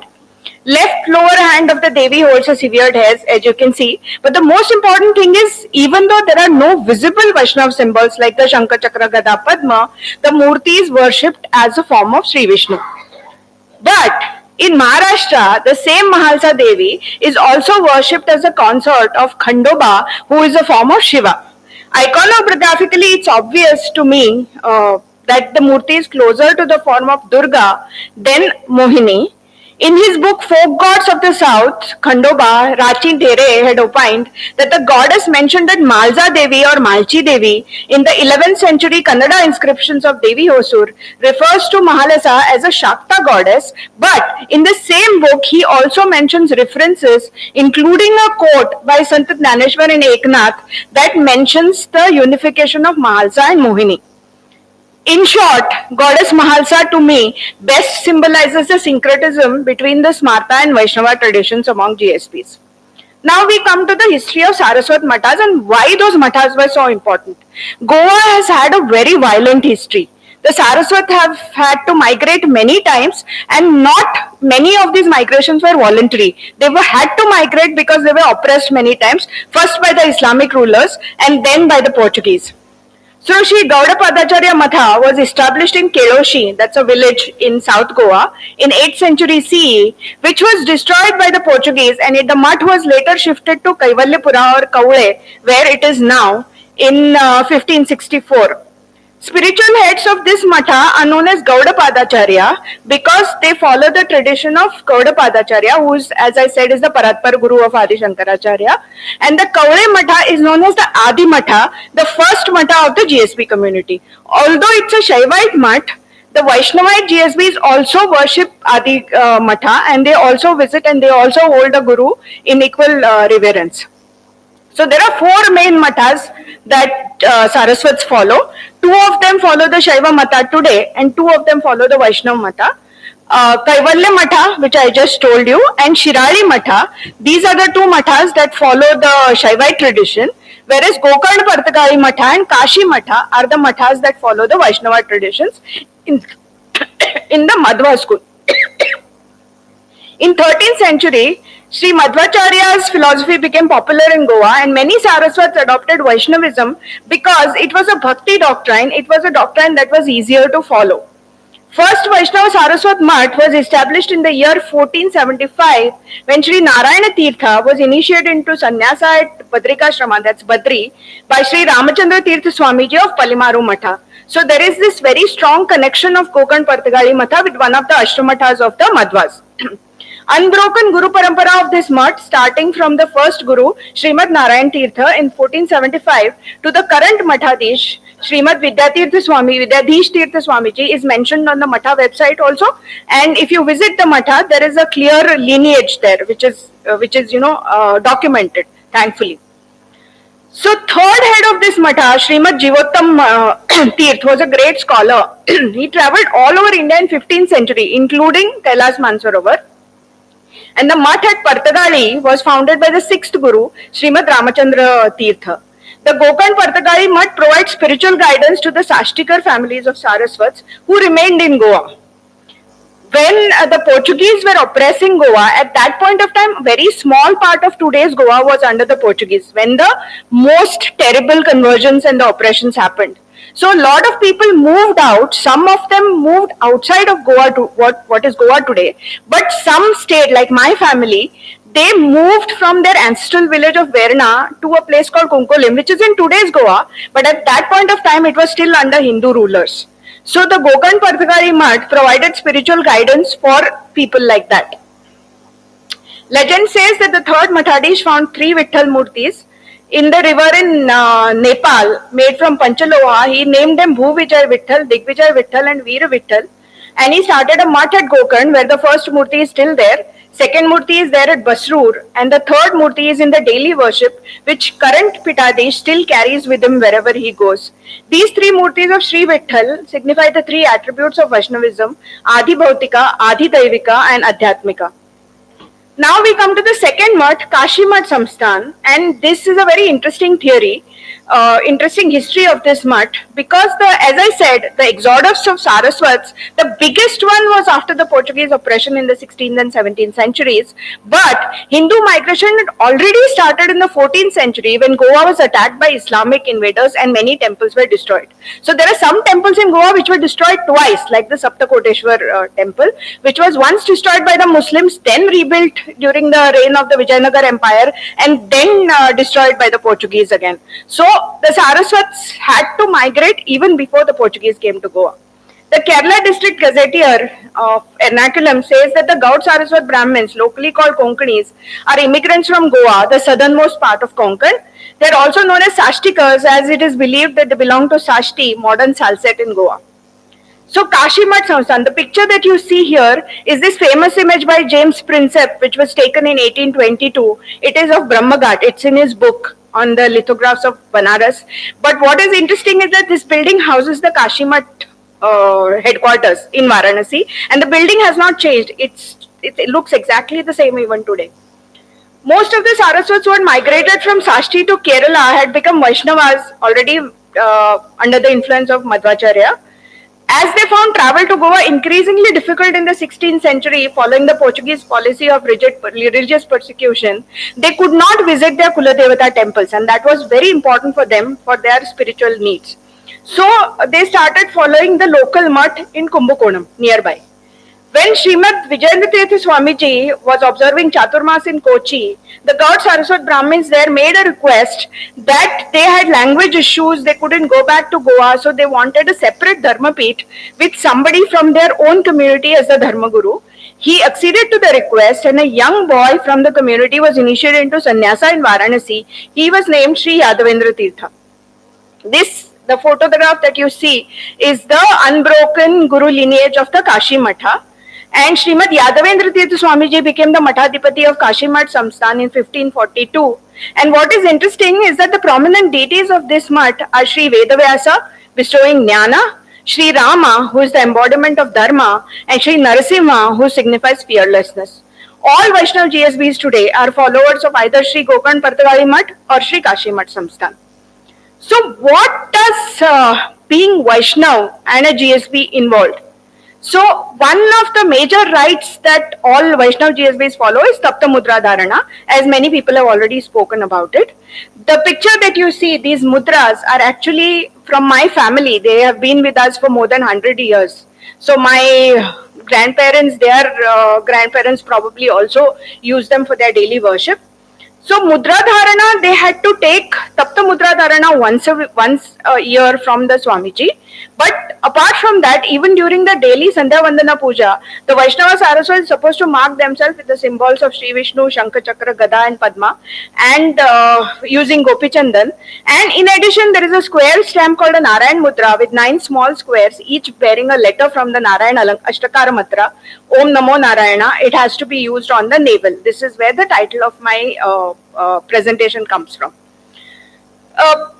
Till a few decades ago, when people wanted to look different, the Vaishnava GSBs and the Shaiva GSBs, the Vaishnava GSBs used a vertical mark, even their women, and the Shaiva GSBs used a horizontal mark. And the Vaishnava GSBs used to put a tulasi leaf over their ear every day. Now they do it only during the pujas.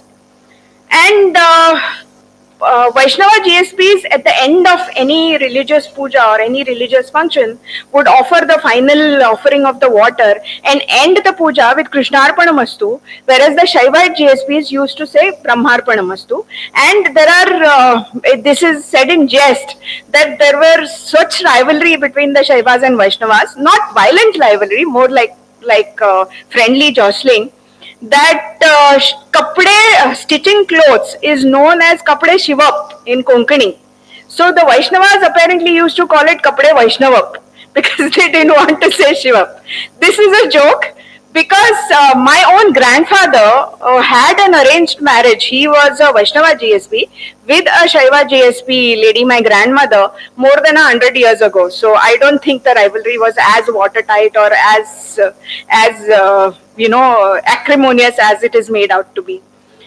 The biggest festivals that I remember in my childhood and even today in Goa across the society are Tulsi Vivaha, which is a very Vaishnava festival, and Ganesh Chaturthi, which is also celebrated with equal fervor. So that tells you that even though the GSPs sort of changed their way of worship to Vaishnavism, they did not let go of their earlier smarta ways of worship, and there was no rivalry. There was no such thing as Shaivites will not go to a Vaishnava temple or Vaishnavas will not go to a Shaiva temple. It was a milder, gentler, syncretic form of worship.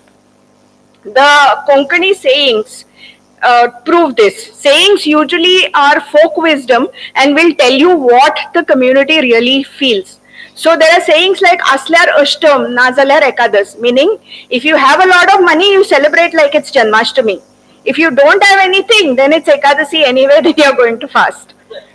Then the second saying says Shivratri ke Ekadas Aili. If one poor person goes to eat at another poor person's place, then it's like Shivratri pe upvas hota hi hai, Ekadasi pe bhi upvas hota hi hai. Both people come together, then both are going to go hungry. Otun gelle doodh Krishna karpan. This is a very typically Konkani saying that aapka milk spilt ho gaya, gir gaya. So you gather some punya by saying that, oh, I offered it to Krishna anyway. So that will reduce that pain of losing the milk somehow. Uttallekaden Ekadas, Dillekaden Shivratri, meaning the house that she was born in was celebrating Ekadashi, but where she was married, it's Shivratri all the time, meaning that she was born in a poor family, she's married into a poor family. So these are the things that will tell you that the GSPs across the board, whether they be Smarta or Vaishnava, they worshipped all gods, and the Vaishnavism was more like Vishnu became your personal god.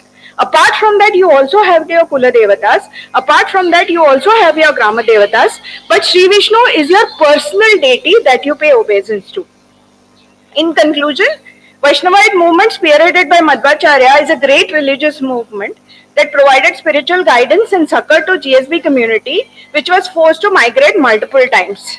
And this is where the two Vaishnava mathas played a great role because the people had to migrate to different places. They had to migrate to Karnataka, they had to migrate to Kerala, some had to migrate to Maharashtra, and they could not come to Goa to do their Kuladevata worship. So how to keep your faith alive, how to keep your language alive, how to keep your belief in your gods alive, for that you needed the spiritual guidance of these mathas, and that is what these two mathas have been doing since 15th century. The two Vaishnava mathas, Sri Samsan Gokarna Partakari Jivottam Math and Sri Kashi Math, have done a yeoman service in providing spiritual guidance to a community in distress. These are my references, and thank you for listening so patiently. I guess we don't have time for questions. Do we? Yeah. One or two questions. Okay. Does anybody have questions? One or two questions. Yeah. Mike. Taken by GSB Brahmin, because the Brahminhood was questioned, especially in by the Nambudris of Kerala and all, and they were never allowed to enter into the temples. Yeah. So that is because of the pescatarian diet mainly. So the legend that says that the Saraswat started eating fish because when the river Saraswati started to dry up, there was no vegetables or there was no vegetarian food available. And as an apadharma, their guru Saraswat Muni told them that you could eat fish to survive. And that practice continued. So because of that, not only this, there were actually a proper, how would I call it, discussion in the court of Peshwas to ratify whether the Saraswats can be called full Brahmins or whether they're called half Brahmins, as in they have the right to do Veda Dhyan, but they don't have the right to teach Vedas. That was considered like that for a long time. But the Peshwas said that the Saraswats are full Brahmins, so they have the right both to learn Vedas and to teach Vedas.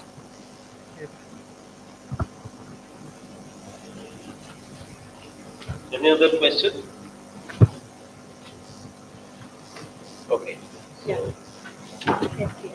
Thank you, madam, for the interesting presentation. My question was, the Portuguese ruled for a long time, till 1961. Yes. And the Maratha Empire is just adjacent to Goa. Yes. So, did the god Saraswat Brahmins make any representation to a Peshwas? Huge. Actually, what happened was, most of the religious oppression happened in the 16th century and early 17th century. That was the time the Portuguese controlled mainly three districts, that's Salsette, Bardes and Tiswadi. So maximum temple destructions happened there. And the murtis from there were taken to Ponda, which was at that point of time not a part of the Portuguese Empire. And those murtis were housed in small huts for a long time. And the Saraswats and all Hindus started to migrate because the Portuguese said that you have only three choices. Either you convert, you will get killed, or you have to become Christians. So those who didn't want to become Christians migrated. Many of them became very high-ranking officials in the Peshwa court. And when that happened, they had finally the political power and the monetary power to come back to Goa and rebuild their temples. So all the temples that you see today, the big temples like the Shantadurga temple of Kovale, like the Mangeshi temple, are actually built from the money and the power that was bestowed upon them by the Saraswats in the Peshwa court. So they insisted that land should be given, and because of that, they didn't do any actual attack after the Vasai attack. After Chimaji Bajirao's brother defeated the Portuguese decisively in Vasai, the Portuguese really became a lot less oppressive. And after that, they never touched the Goan temples after the 18th century. Okay, because of the Inquisition, they moved inland. No, Yes. that is what. No, the Inquisition was going on. In between, there was a break. Inquisition is a different story. Inquisition was mainly targeted at the converted Christians because they kept going back to their ways. So that's a whole different topic altogether. But later on, in the 18th century, there was not that much religious persecution in Goa. That is why you see the demographic profile of Goa that's very different. Like if you see coastal Goa, almost 80 to 90% of it is Christian dominated, but inland Goa, which were conquered later, you will see a majority of Hindus. That is why Goa still is a majority Hindu state. Thank you.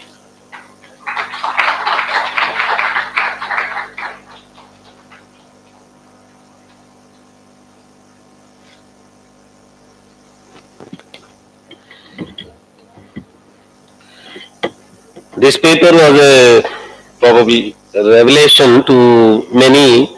They expected only white lines and red lines for Vaishnavism. There is a totally different picture of Vaishnavism that is brought from Goa. A completely different picture, sir. Huh? Okay. So now we have the paper by Professor Vijay Borwa. Are you ready?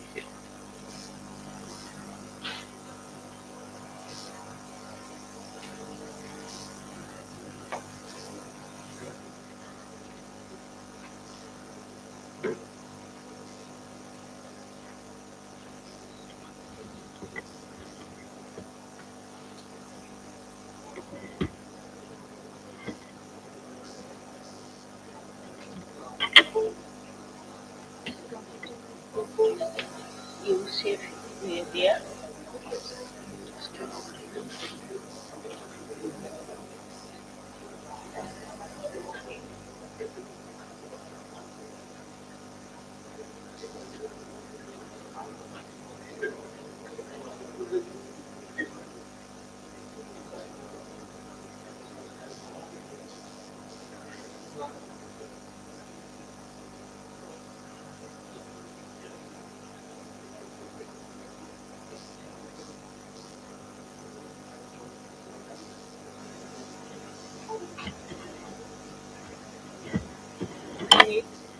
That side. You bring that side.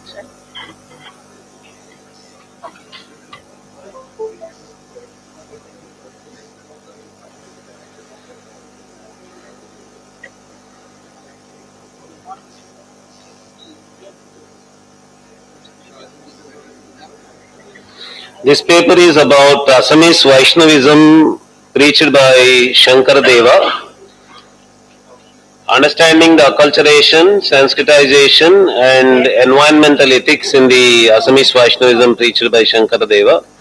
After this we have one more paper by Shanmugan Subramanian for the session before the lunch, but we will take it up after the lunch because we are already, all of us are looking for lunch now. So the next paper of the session will be taken after the lunch. After this paper we will break for lunch.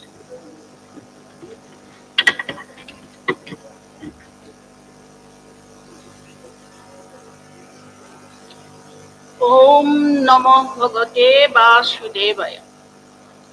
My esteemed scholar were present here. Actually, my paper is on Shankar Deva. I have given a picture. It is a portrait picture of Srimad Shankar Deva by our modern cultural hero Vishnu Prasad Labha next to the Jyoti Prasad Agarwala. Shankar Deva was born 1449 to 1568. It is not working.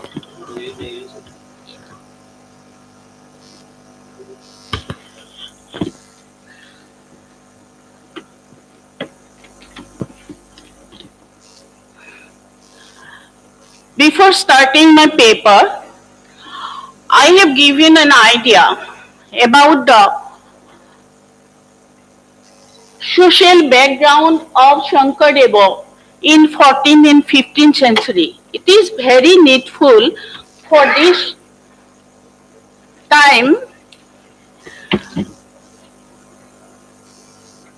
We see here, it is four kingdoms. Varkari kingdom, Sundhiya kingdom, and Kamatapur Rajya. It is another kingdom, and the Ahom kingdom. And within four kingdoms, Shankar Deva has Here some a few place where Guya groups who is belonging to the Shankar Deva was belonging to that group. Another whole state is surrounding the indigenous tribes. These are all indigenous tribes. Therefore, Shankar Deva faced two dangerous challenges there. He faced by language challenges and cultural challenges. In his endeavor, Shankar Deva skillfully tracked the environment that by doing the cultural assimilation, cultural sanctification, and cultural different process, he faced the cultural assimilation of the society.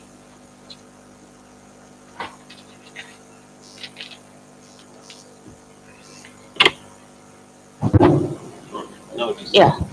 No, it is I have used. Now I am starting my main point here. Yeah. Yeah.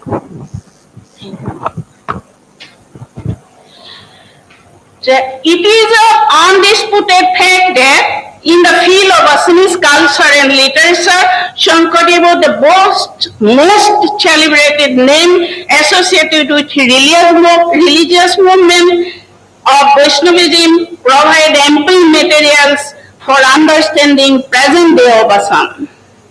His period was a period of reconstruction and regeneration. 500 years ago, Shankar Deva was the mind of people by liberalizing religious Vaishnava movement. Through the process of culture, assimilation, and Sanskritization, it is a different process of culture. Shankar Deva is going through the regionalization, the cultural aspect. He is able to solve his problem. For doing this, Shankar Deva faced two challenges I have already told, and after it, he possessed different things which are most astonished to our discussion point.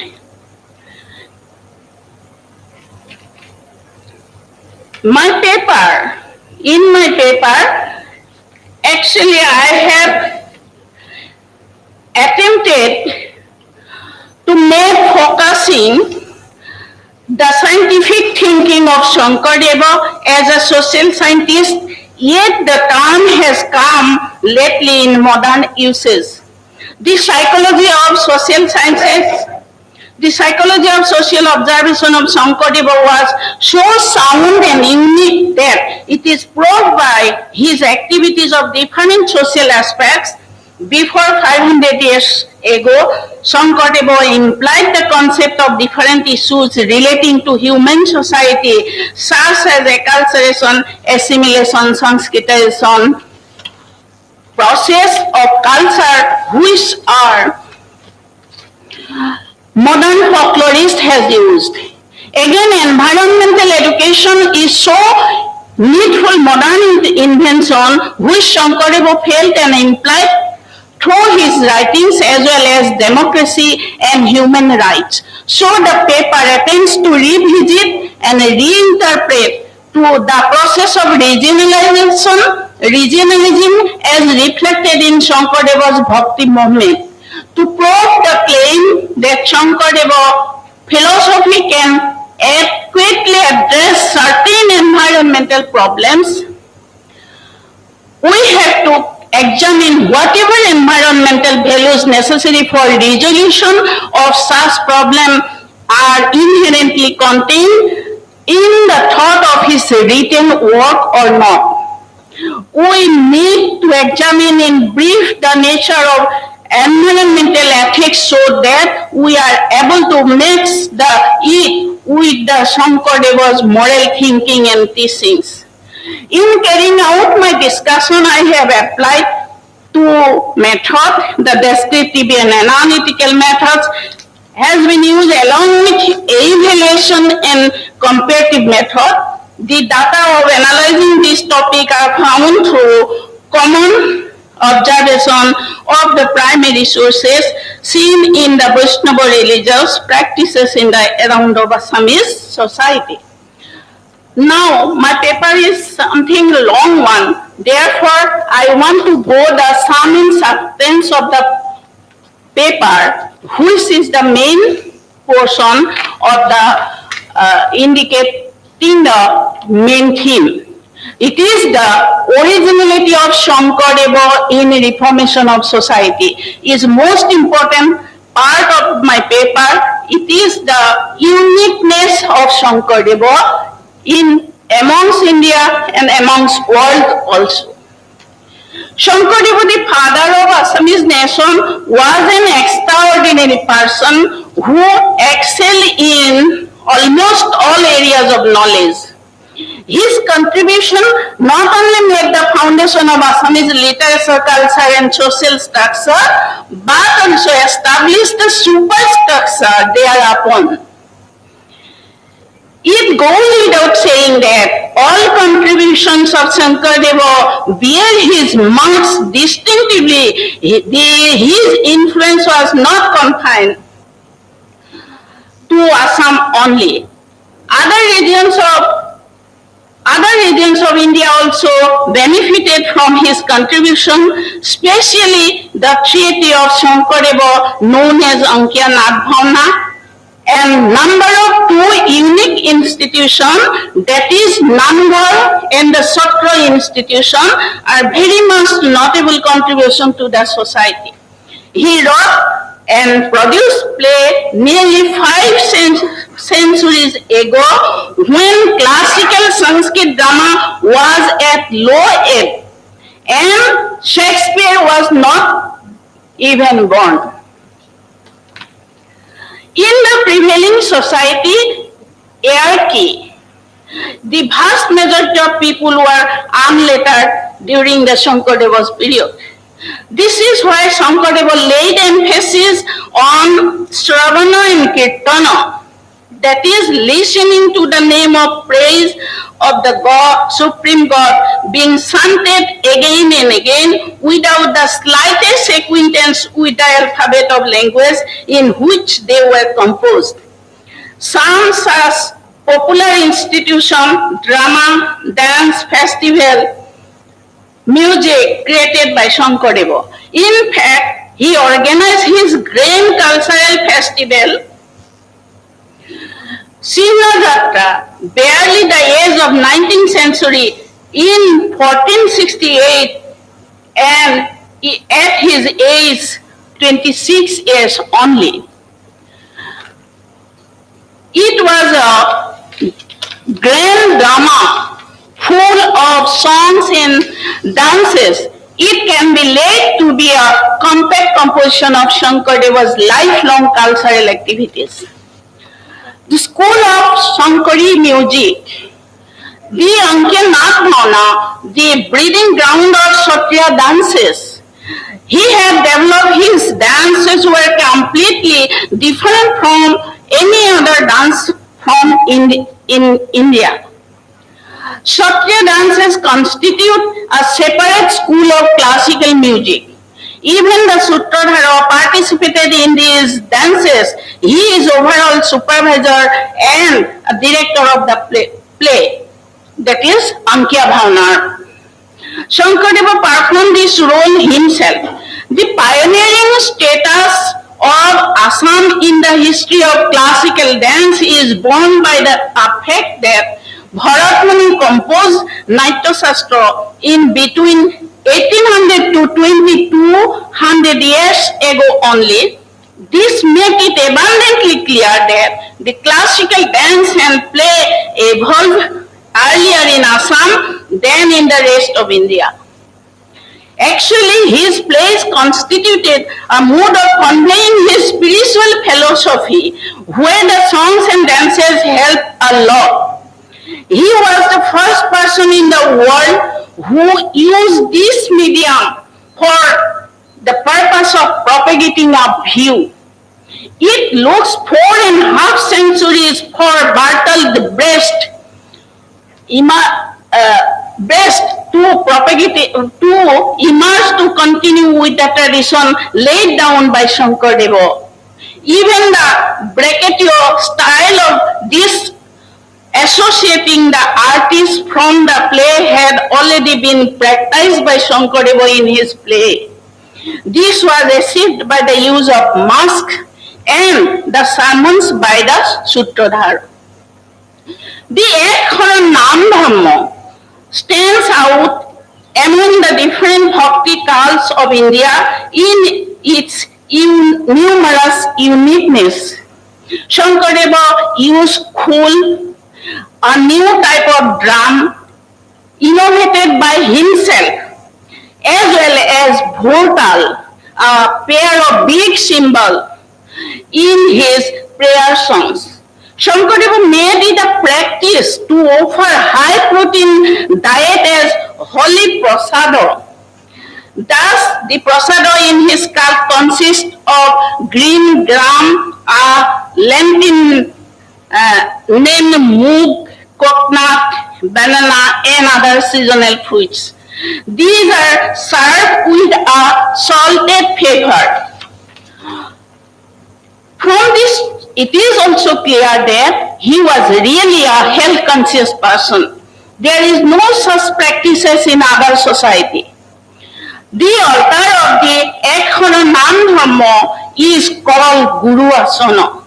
I have picture in last part. I have seen it. It has 7 layers. In the Guru Asana, there is 7 layers representing 7 Vaikuntha, 7 heaven. The holy scripture Gunamala is placed on the top of it. This book, authored by Shankar Deva, contains the attributes of God as a serving substance of Bhagavata Purana. He gave the highest importance to the shapeless universal self by placing this book on the top platform of the Guru Asana. So the devotee bows down to the shapeless universal self, not to any icon. Whenever she bows down before the altar. This also proves the equality of Brahma and Ishvara in the philosophy of Shankar Deva. Yeah. The architectural and method of house construction of the Mongolian tribe did not fail to impress Shankar Deva, which I tell you the face of cultural challenge. Many elements of such heritage were adopted and included in the new Vaishnavism, Satra and Namghara. Shankar Deva knew that it is through creative performance by which the stories and knew that it is Shankar Deva knew that it is through creative performance by which the stories and philosophies of the bhakti texts can be preached among the illiterate, poor and multi-ethnic people of the region. This is why he gave major focuses on the performative acts as part of his movement, in which the craft works played by Shankar Deva played an important role that everyone collected an effort. Shankar Deva may not be included among the modern economists, but he tried to developing the economy of his own time, emphasizing on using locally available and producible raw materials in even aspect of day-to-day life of society. He constructed the house for dwelling and prayer hall of Namghara and then satras using locally available bamboos, straws, stays, Shankar Deva brought the art of mask making from communities like Radha Khamti, Bhutia, and different tribes. They use wooden mask in their performance, which Shankar Deva simplified it by making from bamboo sticks so that it has a lightweight, easily wearable and more decorative expression. In this way, no aspect of Assamese social life remained untouched by Shankar Deva to be revitalized. As a savior of mankind, he rescued the Assamese people from the fatal grips of social disorder. Shankar Deva shouldered all the responsibilities of strengthening the social fabrics of Assamese nation, which was at the verge of total decadence. Shankar Deva stressed on the process of changing the background of the Assamese society through enculturation and acculturation, both process. A modern society does not have only one religion. We do not find any homogeneous society. One of the problems of pluralistic society is how to bring together people of diverse faith. Shankar Deva taught us how to live in a society of people of different religion together, peacefully, homogeneously, harmoniously. He succeeded in overcoming varied royal and social streams which stood as individuals with the reformative attempts. Shankar Deva laid down the most liberal doctrine of religion to get the proximity of the God. To him, remaining within the paradigm of a family tie, practicing all kinds of profession, standing, sitting, anywhere one may pray to God. The only requirement is the selfless devotion to bhakti as a stance monotheist and be denounce the worship of another god and goddesses. He took it as a challenge to eradicate the animal sacrifice. Ultimately, through his preaching, he succeeded in eliminating those regressive customs. The basic teaching of the classical scripture of Hinduism, of which Vaishnavism is a part, is that everything exists in the universe is pervaded by one supreme reality, which is shared by Shankar Deva. His written works possess the values which have potency, everybody, itself, and environmental ethics, highlighting glory of ahimsa, of love. He holds that a real bhakta in his religion is not only physical being, he is a real man, a moral person. This morality, which includes not only human, but also animals, lower beings, every part of ecosystem. A lot of verses of Shankar Deva work can address so many environmental issues of kindness to living beings, benevolence to animals, protection of lower animal species, avoidance of violence to all living beings, preservation and protection of ecosystem, prohibition to animal sacrifice, concept of an egalitarian society, appreciation of flora and fauna, etc.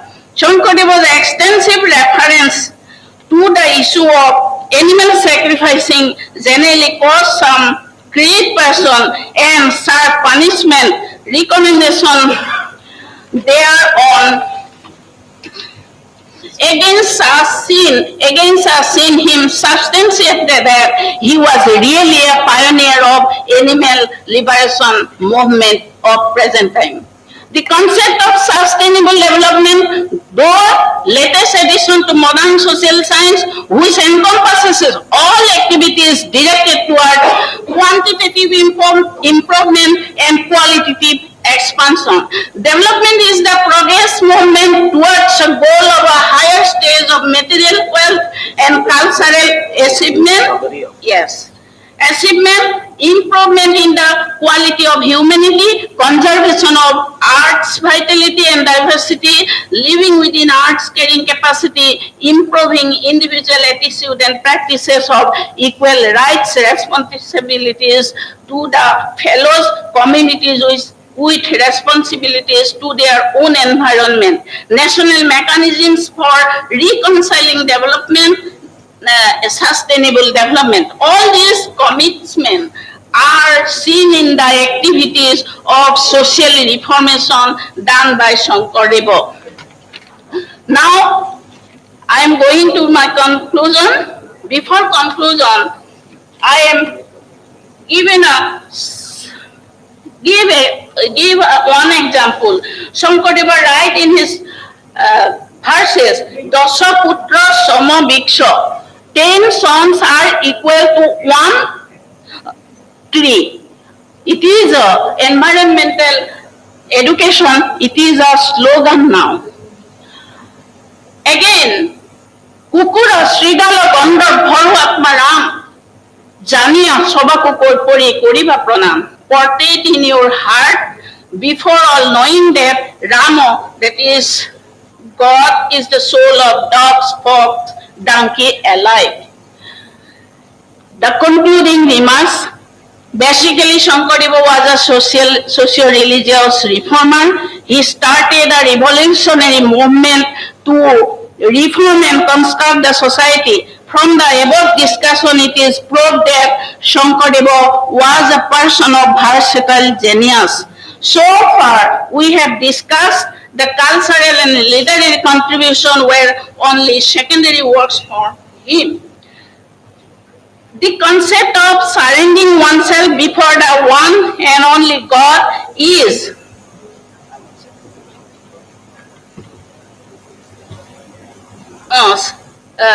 the concept of surrendering oneself before the one and only God is a suggestion offered by Lord Krishna to his disciple Arjuna. The Bhagavad Gita is an encyclopedia of Hinduism mentioning different rites and rituals which are not observed in the Ekhoran Nam Dharma. The scripture prefers to advocate Swadharma, does not pinpoint any single ideology of its prescribed philosophy, but it is clear and more pronounced in the writings of Shankar Deva only. It was Shankar Deva who first practiced it is a religion. No other religious leader of India could practice it before him. He was categorically about worship a single God. All his songs, dance, creative works conveyed this message. He supplemented the main text of his own observation when he translated the scripture. As per discussion above, Shankar Deva has able to show his versatile skills through his thought and activities are as a true social observer with very practical and scientific senses. One will be astonished to learn that Shankar Deva acquired the true knowledge of modern management science before 500 years ago. He possessed the skill of different aspects which can convert a common man of an expert professional manager. This management skill made him as best planner, as best leader, as best organizer, as best coordinator, and as controller of his system and mission. I would like to conclude my discussion by reciting an ode to Srimad Shankar Deva written by his main disciple and successor Madhav Deva. Jai Guru Hankar, Harpa Gunakar, Jakeri Nahike Upam, Tumhari Sorona, Renu Hotokuti, Korho Barik Prana. Praise to Guru Shankar Deva, the fountainhead of all virtues, one who is really incomparable, with millions of pollen grains placed on your feet. I salute you again and again. Thank you. Before going to I am going to see you. This is the art forte. In his Shankar Deva's time, he constructed the Namghar in this way. This is Guru Asana. In the top floor, Guru Asana save it the Gunamala as an incarnation of God. This is the after British has come, the construction of home is changed. It is the Namghar of that time. This is the Kayan Bayan. It is a group dances of Shatra and Shankari Nitra introduced by Shankar Deva in Ankyabhana. These are masks, these are Kshatriya dance, and these are the Sutradhara. Before entrance the Sutradhara, it is observed by the co-coordinator. And next one. This is mask. For making the mask, it is used. It is in the Assamese society for conserving the rice weight. For the green way it is developed. It is made by bamboo. And this is the Vindavani Bosto. Vindavani Bosto is also the textile skillness of Shankar Deva. It is 120 kilometer breadth. It is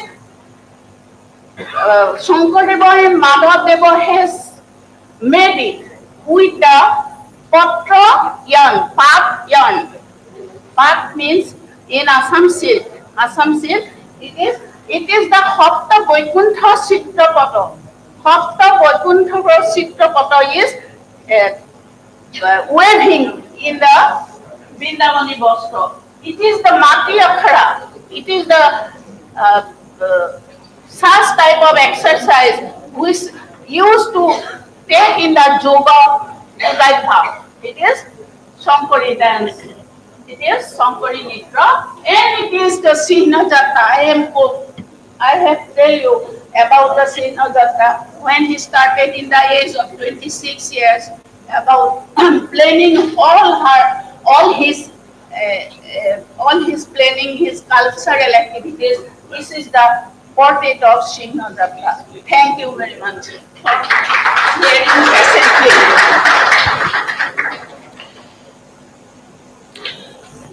The lunch is arranged 3 buildings away from here. We'll be walking a little, maybe just a little less than 5 minutes. It's an AC room there also. We'll walk back from there. Let us take a very quick lunch. It's a buffet there, so I think it will be quick. Let's come back as quickly as possible.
ఆయన ఇచ్చాడా PPT?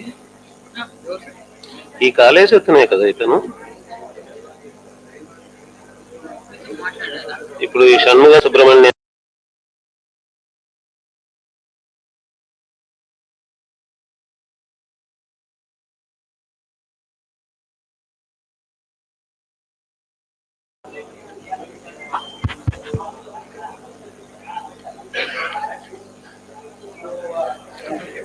Welcome back.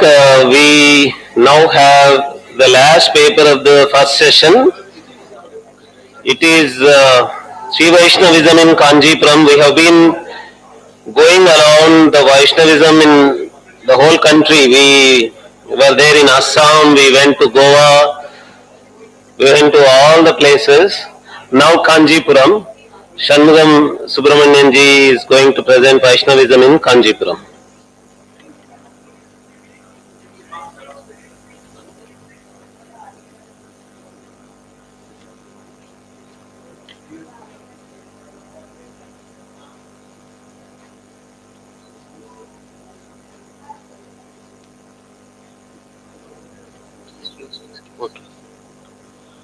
ஓம் பச்சை மாமலை போல் மேனி பவளவாய் கமலச்செங்கன் அச்சுதா அமரர் ஏரே ஆயர்கம் கொழுந்தே என்னும் இச்சுவை தவிரையான் போய் இந்திர லோகமாலும் அச்சுவை பெருமை வேண்டேன் அரங்கமான குருளானேன்.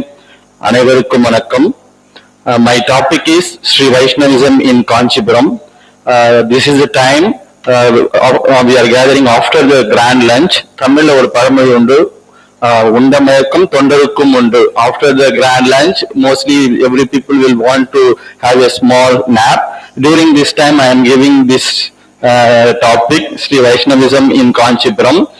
You know very well, Kanchipuram is a very famous city.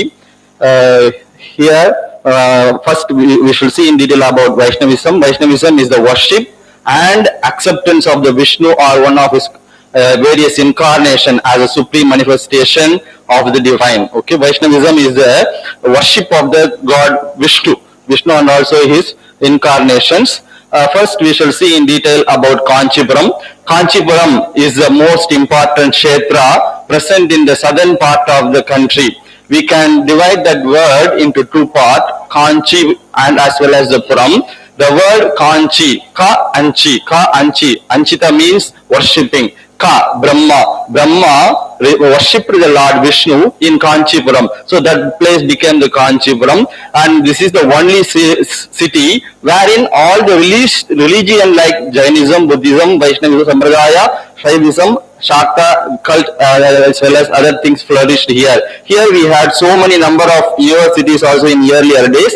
Kachi முதலாய் காஞ்சியில் வாழ்ந்தவர்கள் எல்லோரும் கரையிலா செல்வம் கரையிலா கல்வியுடையவர்கள். கல்வியில் கரையிலா காஞ்சி என்று தமிழிலே ஒரு பழமொழியும் உண்டு. This comes under the category of Kanchipuram comes under the category of தொண்டை நாடு. வேதமுடைத்து மலைநாடு, சோழநாடு சோறுடைத்து, பாண்டிய நாடு முத்துடைத்து, தொண்டை நாடு சான்றோருடைத்து. As regarding the main thing associated with the தொண்டை நாடு, in that தொண்டை நாடு we have that Kanchipuram. Kanchipuram is mainly consisting of numerous people who are called as சான்றோஸ். வையம் பிரியும் பொய் சொல்ல மாட்டார்கள் தொண்டை நாட்டுடையார். And this city is also coming under the category of one of the mokshapuris. You know very well all the 7 mokshapuris: Ayodhya, Madura, Maya, Kasi, Kanchi, Avantika and Dwaraka. They are the Sabda Moksha Talas. In this, the Kanchi mainly comes under the southern India part. Others come under the northern India. So this place play an important role. And as regarding this importance related to Sri Vaishnavism, mainly Nihamanadesika Swami Nihamanadesika in Desika Prabandham verse 237, Kashi முதலாகிய நன்னகரில் எல்லாம் கர்ணன் அருளாளர் கச்சி ஒவ்வா. I told just now 7 cities are there. In that Kanchi is also one. Whereas in the Nihamanadesika in the Desika Prabandham said that Kashi முதலாகிய நன்னகரில் எல்லாம். Kasi, like that 7 cities are there. Among the cities, none other cities is equal to Kanchipuram. That is, none of the 7 cities can equal to Kanchi. Kanchi has various names during the various periods.